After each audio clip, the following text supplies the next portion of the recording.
குடும்பம் மேன்மை வருவதாக அமைந்திருக்கிறது. இத்தனை அனுபவத்தின் வாயிலாக கிடைப்பது பெரிய ஒரு குடும்பம்னா, எங்கள் வீட்டிலன்னா ஒரு கூட்டு குடும்பம், ஒரு 60-70 பேர் இருப்பாங்க. எங்கள் தாத்தா காலத்தில், பாட்டி காலத்தில். இன்னைக்கு நாம் பிரிஞ்சு போயிட்டு ஒருத்த புள்ள பெற்று வச்சுட்டு சித்தப்பா யாரு, மாமா யாரு, மச்சான் யாருன்னு ஒரு உறவு முறையே இல்லாமல் பிரிஞ்சு போயிட்டோம். கூட்டு குடும்ப காலம் இருந்தது அந்த காலத்தில். ஊர்ல இருந்து வந்தாங்கன்னா இப்போ வரும்போது 5 ஸ்டார் டெய்ரி மில்க் வாங்கினாங்க. அப்போ வாங்கிட்டு வரும்போது பஜ்ஜியும் சொஜ்ஜியும் எல்லாம் கடையில் வைக்கிறத பொட்டலை கட்டி வாங்கிட்டு வருவாங்க. அந்த வந்த மாத்திரத்தில் நாங்கள் ஓடி போய் ஆளுக்கு ஒரு கை வச்சு பிச்சு எடுத்தா எத்தனை இனிமையாக சந்தோஷம். வந்தவங்களுக்கும் சந்தோஷம், நமக்கும் சந்தோஷம். அதுபோல இருந்த குடும்பங்கள் இன்றைக்கு நிலை மாறி தனி குடும்பங்களாக மாறி இருப்பது வேதனைக்குரியது. அமெரிக்கா நம்ம தமிழ்நாட்டிற்கு, அதுவும் நம்ம இந்த பகுதிக்கு, நம்ம ஒருங்கிணைந்த தென்னார்காடு மாவட்டத்திற்கு ஒரு மிகப்பெரிய பேர் உண்டு. இங்கதான் நிறைய சிவதலங்கள், கோயில்கள் நிறைந்த பூமி நம்ம பூமி. ஒரு முறை அமெரிக்க அதிபர் ஹிலாரி கிளின்டன் நம்ம தமிழகத்துக்கு வந்தபோது எல்லாத்தையும் சுற்றி பார்த்துட்டு போகும்போது, உங்களை கவர்ந்தது எது என்று சொல்லும் போது நிருபர்லாம் போய் கேட்குறாங்க, உங்களுக்கு எது ரொம்ப பிடிச்சிருந்தது அப்படின்னா கேட்குறாங்க. அப்போ அந்த அமெரிக்காவிலிருந்து வந்திருந்த ஹிலாரி கிளின்டன் அவங்க என்ன சொன்னாங்கன்னா, வானுயர்ந்த கோபுரங்கள், மிகப்பெரிய கோபுரங்கள், மிகப்பெரிய வீடு, மாளிகைகள், ஆக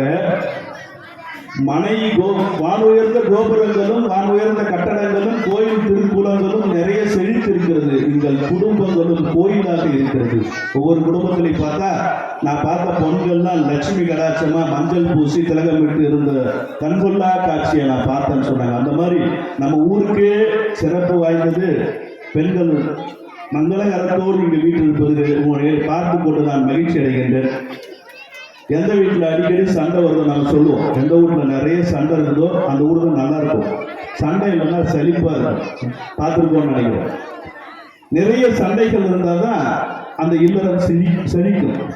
கணவன் மனைவி சொன்ன சண்டையை பற்றி சொல்லலை, எல்லா சண்டையும் இருக்கிற இல்லறம் தான் செழிக்கும். இதுதான் பழைய சினிமாவில் சொல்லுவாங்க, கணவனுக்கு மனைவிக்கும் இல்லற வாழ்வில் இடர்பாடுகள் நிறைய இருந்தால் தான் அந்த இல்லறம் இணைக்கும் என்பது போல, அகம்பாவம் கொண்ட சதியால் அறிவால் உயர்ந்திடும் பதினான். அகம்பாவம் கொண்ட சதியால் அறிவால் உயர்ந்திடும் பதினான். சதிபதி விரோதம் மிகவே சிறந்தது இதம் தரும் வாழ்வே. தன் பிடிவாதம் விடாது என் மனம் போல் நடக்காது. தன் பிடிவாதம் விடாது என் மனம் போல் நடக்காது. நமக்கென எதுவும் சொல்லாது, நம்மையும் பேச விடாது. வாராயோ வெண்ணிலாவே, கேளாயோ எந்த கதையே. வாராயோ வெண்ணிலாவே. கோவிலை வணங்குவதற்கும் நல்ல சிறந்த புத்தகங்களை படிப்பதற்கும் சரியான ஒரு புண்ணியம் கிடைக்கும் சொல்லுவாங்க. ரெண்டும் சமமான புண்ணியம் தான் நமக்கு கிடைக்கும். அந்த வகையில் நல்ல புத்தகங்கள், நல்ல சிறைசாலைகளை, 4 சிறைசாலைகளை மூடக்கூடிய வல்லமை புரிந்தது. அந்த வகையில் நல்ல கல்வியாளர்கள் எல்லாருமே ஒரு மிகப்பெரிய பணியில் உங்களுக்காக காரைக்குடியிலிருந்து, பெரம்பலூரிலிருந்து, ரட்டனையிலிருந்து பல மைல் தொலைவுக்கு அப்பால் இருந்து உங்களுடைய பேசுவதற்காக வருகை புரிந்துள்ளார்கள். ஆக குடும்ப முன்னேற்றத்துக்கு இவங்கெல்லாம் பேசணும், அந்த கருத்துக்களை உங்களோடு நானும் சேர்ந்து கேட்கணும், அதுக்கு தீர்ப்பு சொல்லணும். அந்த வகையில் குடும்ப முன்னேற்றத்திற்கு பெரிதும் காரணமாக இருப்பவர் ஆண்களே என்று பேசுவதற்காக அந்த அணியின் அணித்தலைவர் கவிஞர் பாண்டு அவர்களை அன்போடு அழைக்கின்றேன்.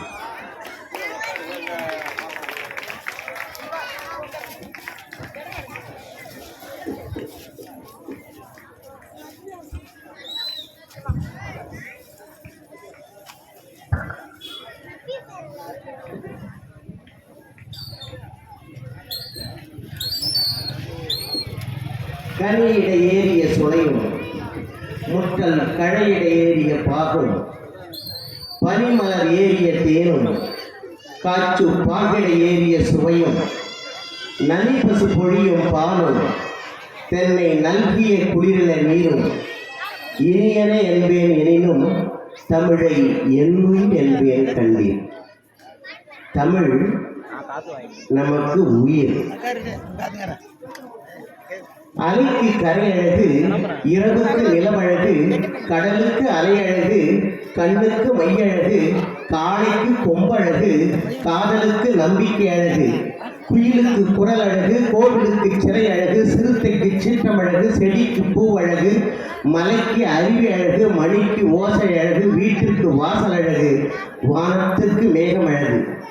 இந்த பட்டிமன்றத்திற்கு எங்களுடைய நடுவர் பாவலர் சுந்தர பழனியப்பன் அழகோ அழகு, அழகோ அழகு, அவர் பேசுகின்ற பேச்சழகு, அவர் சொல்ல போகின்ற தீர்ப்பு அழகு, அது எங்களுக்காகத்தான் இருக்கும் என்று நினைக்கின்றேன். அருமை அருமை. ஐயா, பட்டிமன்றத்தினுடைய தலைப்பு கொஞ்சம் சொல்லுங்கய்யா. குடும்ப முன்னேற்றத்திற்கு பெரிதும் காரணமாக இருப்பவர்கள் ஆண்களா பெண்களா? ஆண்களான்னு வச்சுட்டு ஆண்கள் தானே முதல்ல சொல்லியிருக்காங்க. அப்போ அதானே முக்கியம், முதல்ல நல்லா இருக்கும். பெண்களா ஆண்களான அந்த இதில் போட்டிருக்காங்க. பிரஸ்காரம் மாற்றி அடிச்சுதான். அதனால் இல்லை கரெக்டான நியாயத்தை எங்கே போட்டிருக்காங்க. ஆண்களே அப்படின்னு முதல்ல சொல்லியிருக்காங்க ஐயா. அப்போ ஆண்களுக்கு தான் தீர்ப்பு நீங்கள் வழங்கணும். அங்கே எதிரில் யார் உட்காந்துருக்காங்க நிறைய பேர் பார்த்து பேசுங்க. அதில் அது மட்டும் இல்லாமல் இங்கே 3 பேர் வந்திருக்காங்க எதிரடியில். இந்த பொய்க்கு வேற பேர் என்னங்கய்யா? பொய்க்கு வேற பேர் புழுகுன்னு சொல்லுவாங்க. புழுகு, அந்த புழுகு ஆகாச புழுகுன்னு சொல்லுவாங்க.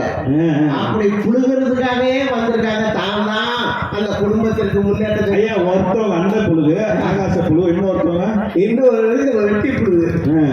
இப்படி அதாவது இந்த நம்முடைய குடும்பத்திற்கு காரணம் நாங்கள் தான் சொல்லி வரிசை கட்டிட்டு வந்திருக்காங்க.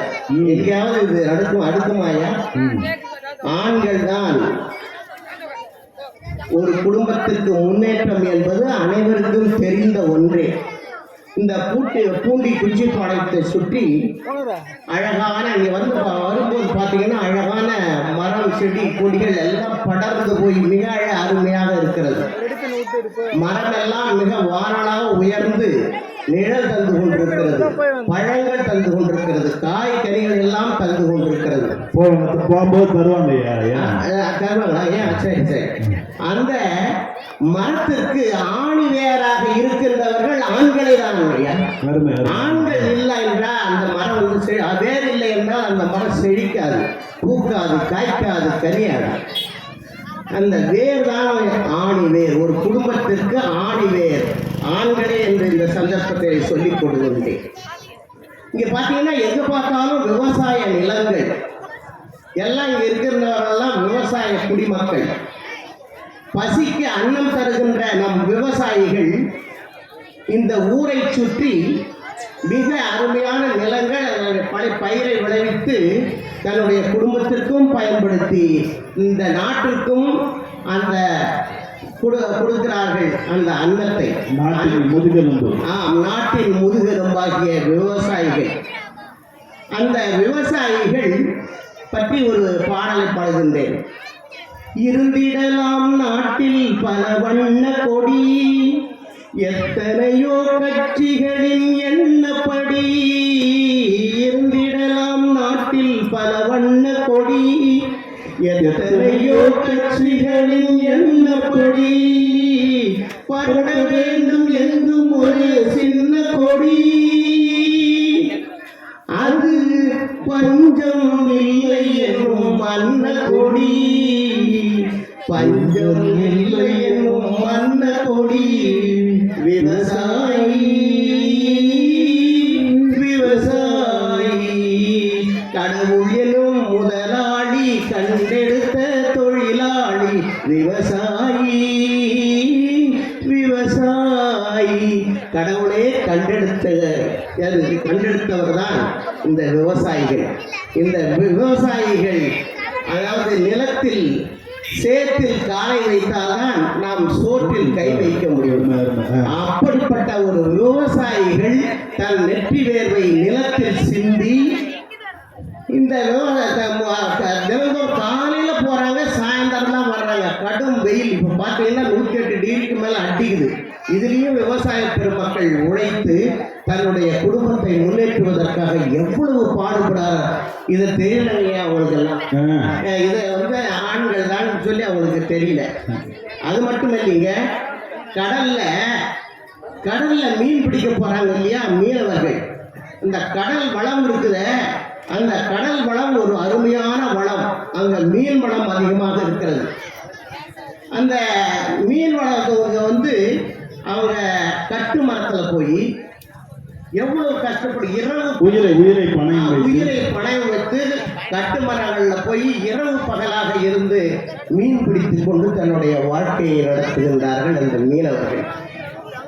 அந்த மீனவர்கள் குடும்பத்தை வந்து உயர்த்த வேண்டும் என்று ஆண்கள் பாடுபட்டுக் கொண்டிருக்கிறார்கள். அவர்களுக்கு என்னென்ன தேவையோ எல்லாம் வந்து இந்த கட்டுமரம் தான் அவங்களுக்கு கொடுக்குது. பெண்கள் கட்டுமரத்துக்கு போறாங்க, ஆண்கள் தான் போறாங்க. ஆமாங்க. அதனால அதை பற்றி ஒரு பாடல் பாடுறாங்க நம்மள. வெள்ளி நிலாவே விளக்காயெறியும் கடல்தான் எங்கள் வீடு, வெள்ளி நிலாவே விளக்காயெறியும் கடல்தான் எங்கள் வீடு, முடிந்தால் முடியும் தொடர்ந்தால் தொடரும் இதுதான் எங்கள் வாழ்க்கை, இதுதான் எங்கள் வாழ்க்கை.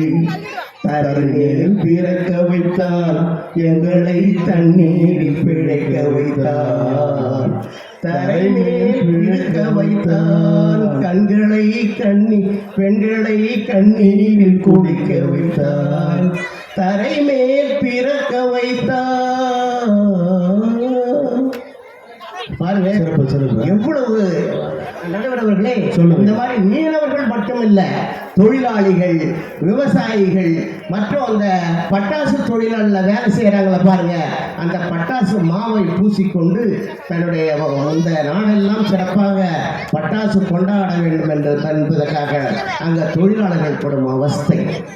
அவர்கள் உழைப்பதற்கு அந்த உழைப்பு ரொம்ப முக்கியம். ஒவ்வொருவரும் இந்த மாதிரி உழைக்கிறாங்க. அப்படிதான் நடுவர் அவர்களே.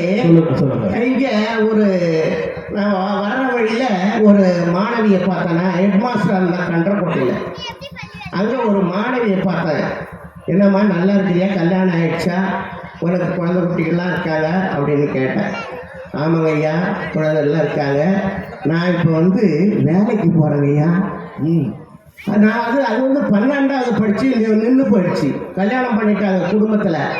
ஆமாம், அந்த பொண்ணு வந்து அவங்க வீட்டுக்காரர் அந்த கணவர் வந்து அந்த எம்ஏ பிஏ படித்து வச்சிருக்காரு, எம்ஏ படிக்க வச்சிருக்காரு, அப்புறம் எம்எட் படிக்க வச்சிருக்காரு. இப்படி படிக்க வச்சு வேலையும் வாங்கி கொடுத்து இன்னைக்கு வேலைக்கு போய் அந்த பெண்ணானவள் வந்து ஒரு பணி செய்து கொண்டிருக்கிறார் என்றால் அந்த குடும்பத்தை காப்பாற்றுற காரணம் யாருங்க ஐயா?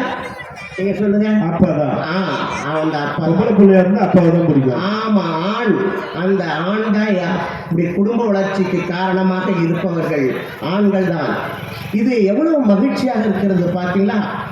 அது மட்டுமல்லையா, வந்து தந்தைக்கு நிகரான புத்தகம் எதுவும் இல்லைங்க. தந்தைக்கு நிகரான புத்தகம் நான் இதுவரை எங்கேயும் பார்த்ததில்லை. எத்தனையோ பேர் நான் இருக்கிறேன் என்று சொன்னாலும் அப்பாவை போல் யார் இருக்க முடியும்?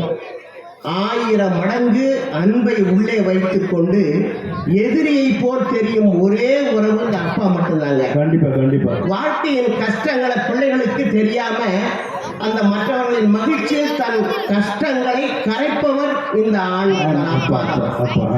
வாழ்க்கையில கடைசி வரைக்கும் தனக்குன்னு சமைக்காத ஒரு ஜீவன் யாருன்னா அம்மா. அதே போன்று அதற்கு ஒரு படி மேலே போய் தனக்கென்று சேமிக்காத சம்பாதிக்காத ஒரு ஜீவன் இந்த அப்பா மட்டும்தாங்க. மற்றவர்களுக்காக தன் குடும்பத்திற்காக மெழுகுவர்த்தியாக கரைந்து கொண்டிருக்கிறார்கள். தன் ஆயுள் முழுவதும் குடும்பத்தையே சுமக்கும் இந்த அப்பாவை மறந்து விடுகிறது இந்த உலகம். அது அம்மா என்ன செய்வாங்க, பையன் வரான்னு பிடிச்சதை சமைச்சு வைப்பாங்க. அதுக்கு மேல ஒரு படி போய் எனக்கு போதும் அவனுக்கு வைன்னு சொல்லுவாங்க அப்பா. அவனுக்கு எப்படிப்பட்ட ஒரு அன்பு! அது போன்று ஒரு குடும்ப தலைவன் நான்லாம் கூட முதல்ல ஒரு டிவிஎஸ் ஒரு சைக்கிளில் போனேங்க. சைக்கிளில் 2 பக்கமும் கண்ணாடி வச்சுக்கிட்டு அப்படியே வேலையில் சேரும்போது போயிட்டு இருந்தேன். அப்புறம் பார்த்தா ஒரு டிவிஎஸ் 50 வாங்கினேன். அப்புறம் வந்து ஒரு மோட்டார் சைக்கிள் வாங்கினேன். அப்புறம் வந்து ஒரு கார் வாங்கினேன். இப்படி படிப்படியாக முன்னேறி எங்கள் குடும்பத்தில் எல்லாரும் நல்லா இருக்கணும், அந்த மோட்டார் சைக்கிளில் போகணும், அந்த காரில் போகணும், இப்படிலாம் கஷ்டப்பட்டுட்டு நான் அது மாதிரி போயிட்டு இருந்தேங்க. ஆனால் இவங்கெல்லாம் பாருங்க, ஒரு பீரோவில் முத தட்டுல வந்து பட்டுப்புடவை அடி வச்சிருப்பாங்க. தலைவர் இருக்காங்களே, அவங்க வீட்டில் போய் பார்த்தீங்கன்னா ஒரு 50 பட்டுப்புடவை வரிசையா இருக்கிறாங்க. கடை, அந்த பட்டுப்புடவை கடை மாதிரி. அதுக்கு கீழே பார்த்தீங்கன்னா அவங்க மற்ற இடத்துக்கு போறதுக்கு சாதாரண புடவை. அதுக்கு கீழே பார்த்தீங்கன்னா பிள்ளைங்களுடைய குழந்தைகளுடைய ட்ரெஸ்ஸு. அதுக்கு கீழே பார்த்தீங்கன்னா எங்களுடைய ஒரு தட்டு, நாங்கள் கடைசியில் ஒரு தட்டு அடியில் வச்சிருப்போம். அதுல பையன் ஏறி மேய்ச்சி அவன் ட்ரெஸ் எடுப்பான். அப்படிப்பட்ட இதெல்லாம் வந்து பெண்கள் சட்டையை பார்த்தா மெதிச்ச மாதிரி இல்லையே. அந்த அளவுக்கு பெண்கள் அதில் மோகம் இருக்கு. அது மாதிரி இந்த டிவி சீரியல் இருக்குது பாருங்க, ஐயோ அந்த சீரியல் வாழ்க்கையை சீரழிக்கிறது. ஆமா, இப்ப வந்து கூட சண்டை வளர்த்து ஐயோ இன்னைக்கு வந்து எதிர்நீச்சல் போடுவாங்களே, பெரியமானவர்கள் போடுவாங்களே அப்படின்னு நிறைய பேர் எல்லாம் காத்துக்கிட்டு இருக்காங்க. இந்த பட்டிமன்றத்தையும் வந்து பார்க்கலாமே அப்படின்னு சொல்லிட்டு வந்திருக்காங்க. அந்த சீரியல் நடக்கும் போதே திருட வந்து தூக்கிட்டு போறாலும் தெரியாது. அந்த அளவுக்கு அவங்க அப்படியே சீரியல்ல ஒன்றிடுறாங்க. அந்த சீரியல்லே நல்லதா வருது பாருங்களா. ஒருத்தன் கல்யாணம் பண்ணி குடும்பம் நடத்திட்டு இருப்பான். அவரை போய் இன்னொரு பொண்ணு கல்யாணம் பண்ணிக்கணும் அடம் பிடிக்கும். அதே வீட்லயே அவங்க கல்யாணம் பண்ணிட்டு விடுறாங்களா அந்த பெண்கள். நானும் அவரையே தான் கல்யாணம் பண்ணிக்குவேன் இப்படின்னு சொல்லி இந்த சீரியல் மோகம் கிடைக்கிறது. ஆனா எப்படிப்பட்ட இது எப்படி தெரியுங்களா உங்களுக்கு ஐயா? ஒரு சீரியல்ல குழந்தையே இல்லாம 3 குழந்தை இருக்கிற மாதிரியே காமிச்சு நம்ப வச்சான். அந்த பொண்ணுக்கு கேன்சர்னு சொல்லிட்டானா அவங்க அழுதாங்களோ இல்லையோ, நாம உட்காந்து அழுதும். அந்த பொண்ணுக்கு ஐயோ பாவம் கேன்சர் வந்துச்சு அழுதுமா. திருப்பி பார்த்தா அந்த கதையை மாத்திட்டு வேற பேர் வச்சான் பாருங்க. திருமணம் என்பது பார்த்தீங்கன்னா அதை வச்சு ஒரு அழகான பாடல் ஒன்று. மணமேடை தந்த மலர் போன்ற பெண்மை மணவாளன் கையில் விளையாட்டு பொம்மை, விளையாட்டு காண வருகின்ற தெய்வம், விளையாடுமானால் எது வாழ்வில் உண்மை, காலம் நீ கைகள் கட்டி இருந்து வந்த நேரம், உன் காதில் என்று சொல்லி வந்த வேதம், உன் கட்டழகு மங்களமும் வாழ்க, கடவுள் நினைத்தான் மனதாள் கொடுத்தான் வாழ்க்கை உண்டானதே, தலைமகளே நீ வாழ்கவே, அவனே இணைத்தான் உறவை வளர்த்தான் இரண்டும் ஒன்றானதே, திருமகனே நீ வாழ்கவே, ஆயிரம் காலமே வாழவே, திருமணம் ஆயிரம் காலமே வாழ்வே, திருமணம். இந்த திருமணம் பாருங்க, இப்படி நடந்த திருமணத்துல குடும்பத்துல வந்து பிரச்சனை. ஒரு வீட்டுல அப்பா அம்மா மகள் இருப்பாங்க. அந்த வீட்டுக்கு புதுசா ஒரு மருமகள் வருவா பாருங்க. அந்த மருமகள் வந்து அவங்க அந்த வீட்டை நாம தனி கொடுத்தனம் போயிடுவோம் அப்படின்னு சொல்லி தனி கொடுத்தனம் போயிடுவாங்க. மாமியார் மேலே வெறுப்பு, மாமனார் மேலே வெறுப்பு. அப்புறம் கடைசியில் அவங்க வந்து அந்த முதியோர் இல்லத்தில் இருக்கிறாங்க. நீங்கள் முதியோர் இல்லத்தெல்லாம் போய் கேட்டு பாருங்கள், நேருக்கு உட்காரவங்களை கேட்டு பாருங்க. முதியோர் இல்லத்தில் யாரால இங்கே வந்தீங்க அப்படின்னு கேட்டால் என் மருமகளுடைய குடும்பம் தாங்க. நான் கேட்டேன் ஒருத்தர், மருமக குடும்பம் தாங்க, அதனால் வந்துட்டேங்க. ஆனால் நல்ல மருமகளும் இருக்கிறாங்க. பெண்களை எல்லாரும் தப்புன்னு சொல்ல முடியாது. அது போன்று இந்த இருக்காங்க. மனைவி அமைவதெல்லாம் இறைவன் கொடுத்த வரம் என்று சொன்னார்கள். ஆனால் கணவன் அமைவதெல்லாம் இறைவன் கொடுத்த வரம் என்று நாங்கள் சொல்கின்றோம். ஒரு ஆணின் வெற்றிக்கு பின்னால் பெண் இருக்கிறார்கள் என்று சொல்வார்கள். ஹலோ, இல்லை இல்லை, ஒரு ஆணின் வெற்றிக்கு பின்னால் பெண் இருக்கிறார்கள் என்று சொல்வார்கள். இல்லை இல்லை, ஒரு பெண்ணின் வெற்றிக்கு பின்னால் ஆண் இருக்கிறார்கள். ஆண் தான் இயக்கிக் கொண்டிருக்கிறார்கள். அப்படி இந்த ஆண்கள் தான் கஷ்டப்பட்டு உழைத்து குடும்பத்தை உயர்த்துகின்ற ஒரு இதை கொண்டு வந்திருக்கிறார்கள். தாயானவள் என்ன செய்வாங்க, இடுப்புல குழந்தைய தூக்கிக்கிட்டு, நான் காணும் உலகங்கள் நீ காண வேண்டும், நீ காண வேண்டும் அப்படி சொல்லுவாங்க. ஆனா தந்தை என்ன செய்வாங்க, குழந்தைய தோள் மேல தூக்கிக்கிட்டு, நான் காணாத உலகங்கள் நீ காண வேண்டும், நீ காண வேண்டும். ஐயா, எப்படி தந்தை மேல ஒரு படி போய் உயரமா உலகத்தை எல்லாம் காட்டணும்னு விரும்புறாரு. அப்படிப்பட்ட ஒரு நல்ல ஆண்கள் தான் ஒரு குடும்பத்திற்கு, அதாவது பெருமைக்கும் முன்னேற்றத்திற்கும் காரணமாக இருந்து விடுவார்கள். காற்றாய் இருந்து விடு, உன்னை யாரும் தடுக்க முடியாது. கடலாய் இருந்து விடு, உன்னை யாரும் அளக்க முடியாது. மலையாய் இருந்து விடு, உன்னை யாரும் மறைக்க முடியாது. மழையாய் இருந்து விடு, உன்னை யாரும் மறுக்க முடியாது. ஒளியாய் இருந்து விடு, உன்னை யாரும் பிடிக்க முடியாது. உன் கடின உழைப்பினால் தான் இந்த நாடே வெற்றி பெறும். இந்த ஆண்களுடைய உழைப்பினால் தான் குடும்பம் உயரும். குடும்பம் உயர்ந்தால் இந்த நாடே உயரும் என்று சொல்லி வாய்ப்பளித்த அனைவருக்கும் நன்றி கூறி விடைபெறுகிறேன். நன்றி, வணக்கம். சிறப்பு சிறப்பு. பாருங்கள், ஆண்கள் தான் குடும்ப முன்னேற்றத்திற்கு பெரிதும் காரணமாக இருந்திருக்கிறார்கள் என்பது ஐயா பாண்டையோட வாதம். நல்ல பாட்டெல்லாம் முன்னெடுத்து வச்சிருக்கிறார். அலைக்கடல் மேலே அலையாய் அலைபவர், உயிரை கொடுப்பவர் இங்கே, வெள்ளி நிலாவே விளக்காய் எரியும் கடல் தான் எங்கள் வீடு. கடல்ல போய், படகுல போய், போட்ல போய் மீன் பிடிக்கிற வேலையை ஆண்கள் தான் செய்யறாங்க, பெண்கள் யாரும் செய்யறதில்ல சொன்னாங்க. நல்ல புழுகு மூட்டைகள்லாம் உட்காந்து புழுவுறாங்க அப்படின்னா அவங்கள பற்றி சொல்றாங்க. நெற்றி வேர்வையை சிந்தி உழைப்பவர்கள் ஆண்கள் தான் அப்படின்னு சொல்லிட்டு போயிருக்காரு. பொம்பளைங்களை எல்லாம் வேர்வையை சிந்துறது இல்லையான்னு அவங்க தான் பதில் சொல்லணும். ஆண்கள் தான் தான் இறப்புக்கு பின்னாலேனும் தன் குடும்பம் நல்லா இருக்கணும்னு எல்ஐசி பாலிசி போடுவாங்க. எல்ஐசி பாலிசி போடுவாங்க. அந்த பாலிசி எப்பவுமே நம்ம இருக்கும்போது வராது, செத்த பிறகாவது வந்தால் கூட நம்ம குடும்பம் நல்லா இருக்கணும். இன்னைக்கெல்லாம் எல்ஐசியில் போட்டால் இப்போவே வாங்கிடலாம். ஒரு காலத்தில் அது செத்து போகிறதுக்கான ஒரு பாலிசின்னு சொல்லுவாங்க. அது மாதிரி அந்த பாலிசிகளை போட்டு தன் வாழ்க்கைக்கு பின்னாலும் தன் குடும்பம் நல்லா இருக்கணும்னு உழைச்சவங்க ஆண்கள் தான். சொத்து வாங்குவாங்க, பொண்டாட்டி பேர்ல சொத்து வாங்குவாங்க. தனக்கு பின்னால் என் தனி மனைவி நன்றாக இருக்க வேண்டும், பிள்ளை நல்லா இருக்கணும்னு சொத்து வாங்குவாங்க. அது மாதிரி ஆண்கள் மட்டும்தான் குடும்ப முன்னேற்றத்திற்கு பெரிதும் உழைக்கிறோம், பொம்பளைங்களாம் உழைக்கலன்னு ஐயா சொல்லிட்டு போயிருக்காங்க. இப்போ அதுக்கு பதில் சொல்லணும். காரைக்குடியில இருந்து அம்மா வந்திருக்காங்க, பாரதி ராணி அம்மா. வாங்க. நான் வரும்போது இப்படி ஏதாவது சொல்லி கூப்பிட்டு வந்தேன். என்னைக்குமே உண்மை நிச்சயம் ஜெயிக்கும் ஐயா. கண்டிப்பா. பெற்றவளே நீ அறிவாய் என்னை, உன் பேரருளால் வளர்ந்ததிந்த பிள்ளை.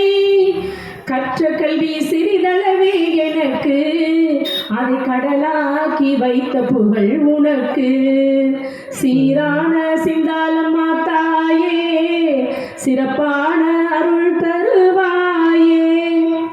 இன்று பிறந்த என் பெற்றோருக்கும், சான்றோனா என்னை உயர்த்திய என் பேராசிரியர் பெருமக்களுக்கும் முதலில் எனது பணிவான வணக்கத்தை உரித்தாக்கி மகிழ்கின்றேன்.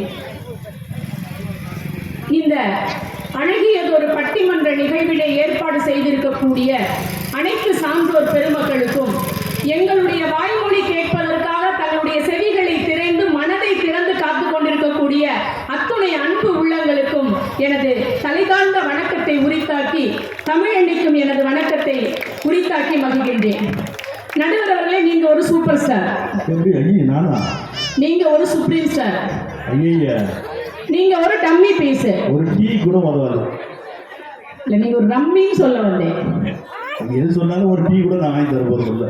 நாங்க என்னைக்குமே எதையும் எதிர்பார்த்து வர்றவங்க இல்லைங்கய்யா. எதிர்பார்க்காம வாழக்கூடியவங்க தான் பெண்கள். அதுதான் உண்மை. ஐயா வந்து சொன்னார் பாண்டையா, தலைப்பு சொல்லுங்க. முதல்ல மறந்து போயிருந்தவருக்கு அப்ப வயசாகி போயிருச்சா இல்லையா, அதனால தலைப்பு சொல்லுங்க முதல்ல. அங்க பாருங்க யாரு போட்டிருக்கு, ஆண்களே என்றுதானே முதல்ல போட்டிருக்குது. எல்லா இடத்துலயும் நீங்க தான் முதல்ல இருக்கிறீங்க. நாங்க பஞ்சாயத்து தலைவர் நடுவர் அவர்களே ஒரு இடத்துல கூட கையெழுத்து போட்டதில்ல. பின்னாடி நீங்க தான் முன்னாடி நிக்கிறீங்க. பேருக்கு நாங்க பஞ்சாயத்து தலைவரா இருக்கோம். 12 மணிக்கு கடை திறக்கிறதுக்குள்ள 10:45 இடம் பிடிக்கிறோம் நாங்க.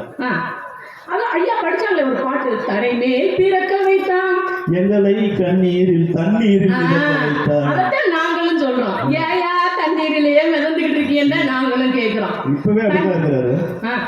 இதுல வேற வர வழியில அவங்களோட படிச்ச பிள்ளை வந்துச்சான். இப்ப என்னமா பண்றேன்னா வேலைக்கு போறேன்னு சொல்லிச்சான். ஆனா அதெல்லாம் யாரு படிக்க வச்சா? அப்ப இவரு ரெண்டு படிச்சா எப்படி இருக்கும் பிள்ளைங்களாம்? நடுவர் உள்ள பெண்கள் விளையாட்டு பொம்மையா இருக்காங்களாம். விளையாட்டு பொம்மையா ஆக்கி வச்சிருக்கீங்க நீங்க. இதை விட இன்னொன்று சிறப்பா சொன்னாரு பாருங்க, நாங்கள் எல்லாம் வேறு போல. இதை நான் சொல்லல, நீங்களே தான் சொல்றீங்க. ஆழம் விழுதுகள் போல் உறவு 1000 இருந்தும் என்ன, வேறென நீ இருந்தால் அதில் நான் வீழ்ந்து விடாதிருப்பேன். இங்க வேறு யாருன்னு யாரு சொன்னான்னு எனக்கு தெரியும் போது சரியா சொல்லிட்டாருமா. சும்மா எதையாவது கேட்டு வந்து சொல்லக்கூடாது ஐயா. வேறாக இருந்தாலும் அந்த வேர்ல இருந்து வரக்கூடிய அந்த கிளைகள், கனிகள், காய்கள், மலர்கள் மலர்வதற்கு நீர் வேணும் இல்லையா? அந்த வேருக்கும் நீராக இருப்பவள் தான் பெண்கள். நம்மளை பத்தி தான் சொல்றேன். நடுவர் அவர்களே, கணக்குல 2 வகை இருக்கு தெரியுமா? சொல்லுமா. ஒண்ணு பள்ளிக்கூட கணக்கு, அது எங்க கணக்கு, அதாவது பெண்களுடைய கணக்கு. எப்போதுமே தவறாது. நாங்க எப்பொழுதுமே 1 1 2 தான் சொல்லுவோம். புருஷன் கணக்குன்னு ஒண்ணு இருக்கு. தெரியும் தெரியுமா? அத பட்டு சேல முதல்ல அது 1 1 3 ஆயிடும். இப்ப பள்ளிக்கூட கணக்கு எடுத்துக்கிறதா புருஷன் கணக்கு எடுத்துக்கிறதா? நம்ம புருஷன் கணக்கு என்னதுமா? அது 1 1 3. அவரே 3ஆக தான் வருவாரு. நீங்க என்ன உங்களுக்கு கணக்கு சொல்லுது? அப்ப பாத்துக்கிறீங்க. தெளிவாக வாழ்க்கையை நடத்தக்கூடியவர்கள் பெண்கள். குடும்பத்தை சீரான முறையில், அதுவும் இன்னொரு வார்த்தை சொல்லுவாங்க, பெரிதும் உண்மைதான், பெரிதும் சிறப்பான முறையில் நடத்தக்கூடியவர்கள் பெண்கள் தான். இந்த ஒரு கொடுமையான ஒரு வேலை இருக்குது ஊர் உள்ளார். இப்ப புதுசா வந்து 100 நாள் வேலைன்னு ஒரு வேலை. ஒரு 4 ஆயா உட்காந்துக்கு ஒன்னா அந்த கார்டை எடுத்துன்னு போய் கொடுத்துருவோமா, கொடுத்த உடனே பஞ்ச் பண்ணிட்டு 4 ஆயா உட்காந்துக்கும். அது உலகத்திலே இல்லாத மொழியில பேசும். நாடா பேசுது. நீங்க எப்படி காதை கொடுத்து போட்டாலும் அந்த வார்த்தையை கண்டுபிடிக்கவே முடியாது. கடைசி வரணும் 4 ஆயாவும் 2 மணிக்கு காது பஞ்சு பண்றது அங்கேதான் உட்காந்துருக்கும். ஏன் எழுந்து போக வேண்டியதானே, நான் போனா என் வீட்டு கதை போட்டு மெல்லுவாளோ அப்படின்னு சொல்லிட்டு 2 மணி வரைக்கும் உட்காந்துருக்கும். அந்த கணக்கு எந்த கணக்குமா? நடுவர்களே, நாங்க தெளிவான கணக்குல தான் இருக்கோம். அங்க போய் வீட்டுல சண்டை நடந்துருச்சுன்னா அப்பெல்லாம் இருக்காத, கூடவோ குறைச்சோ புருஷனை அனுசரிச்சு தாண்டி போகணும்னு நாங்க சொல்லி கொடுத்துக்கிட்டு இருக்கோம். உங்க கணக்கு தப்பா தெரிஞ்சாருக்கு நாங்க என்ன பண்ண முடியும்?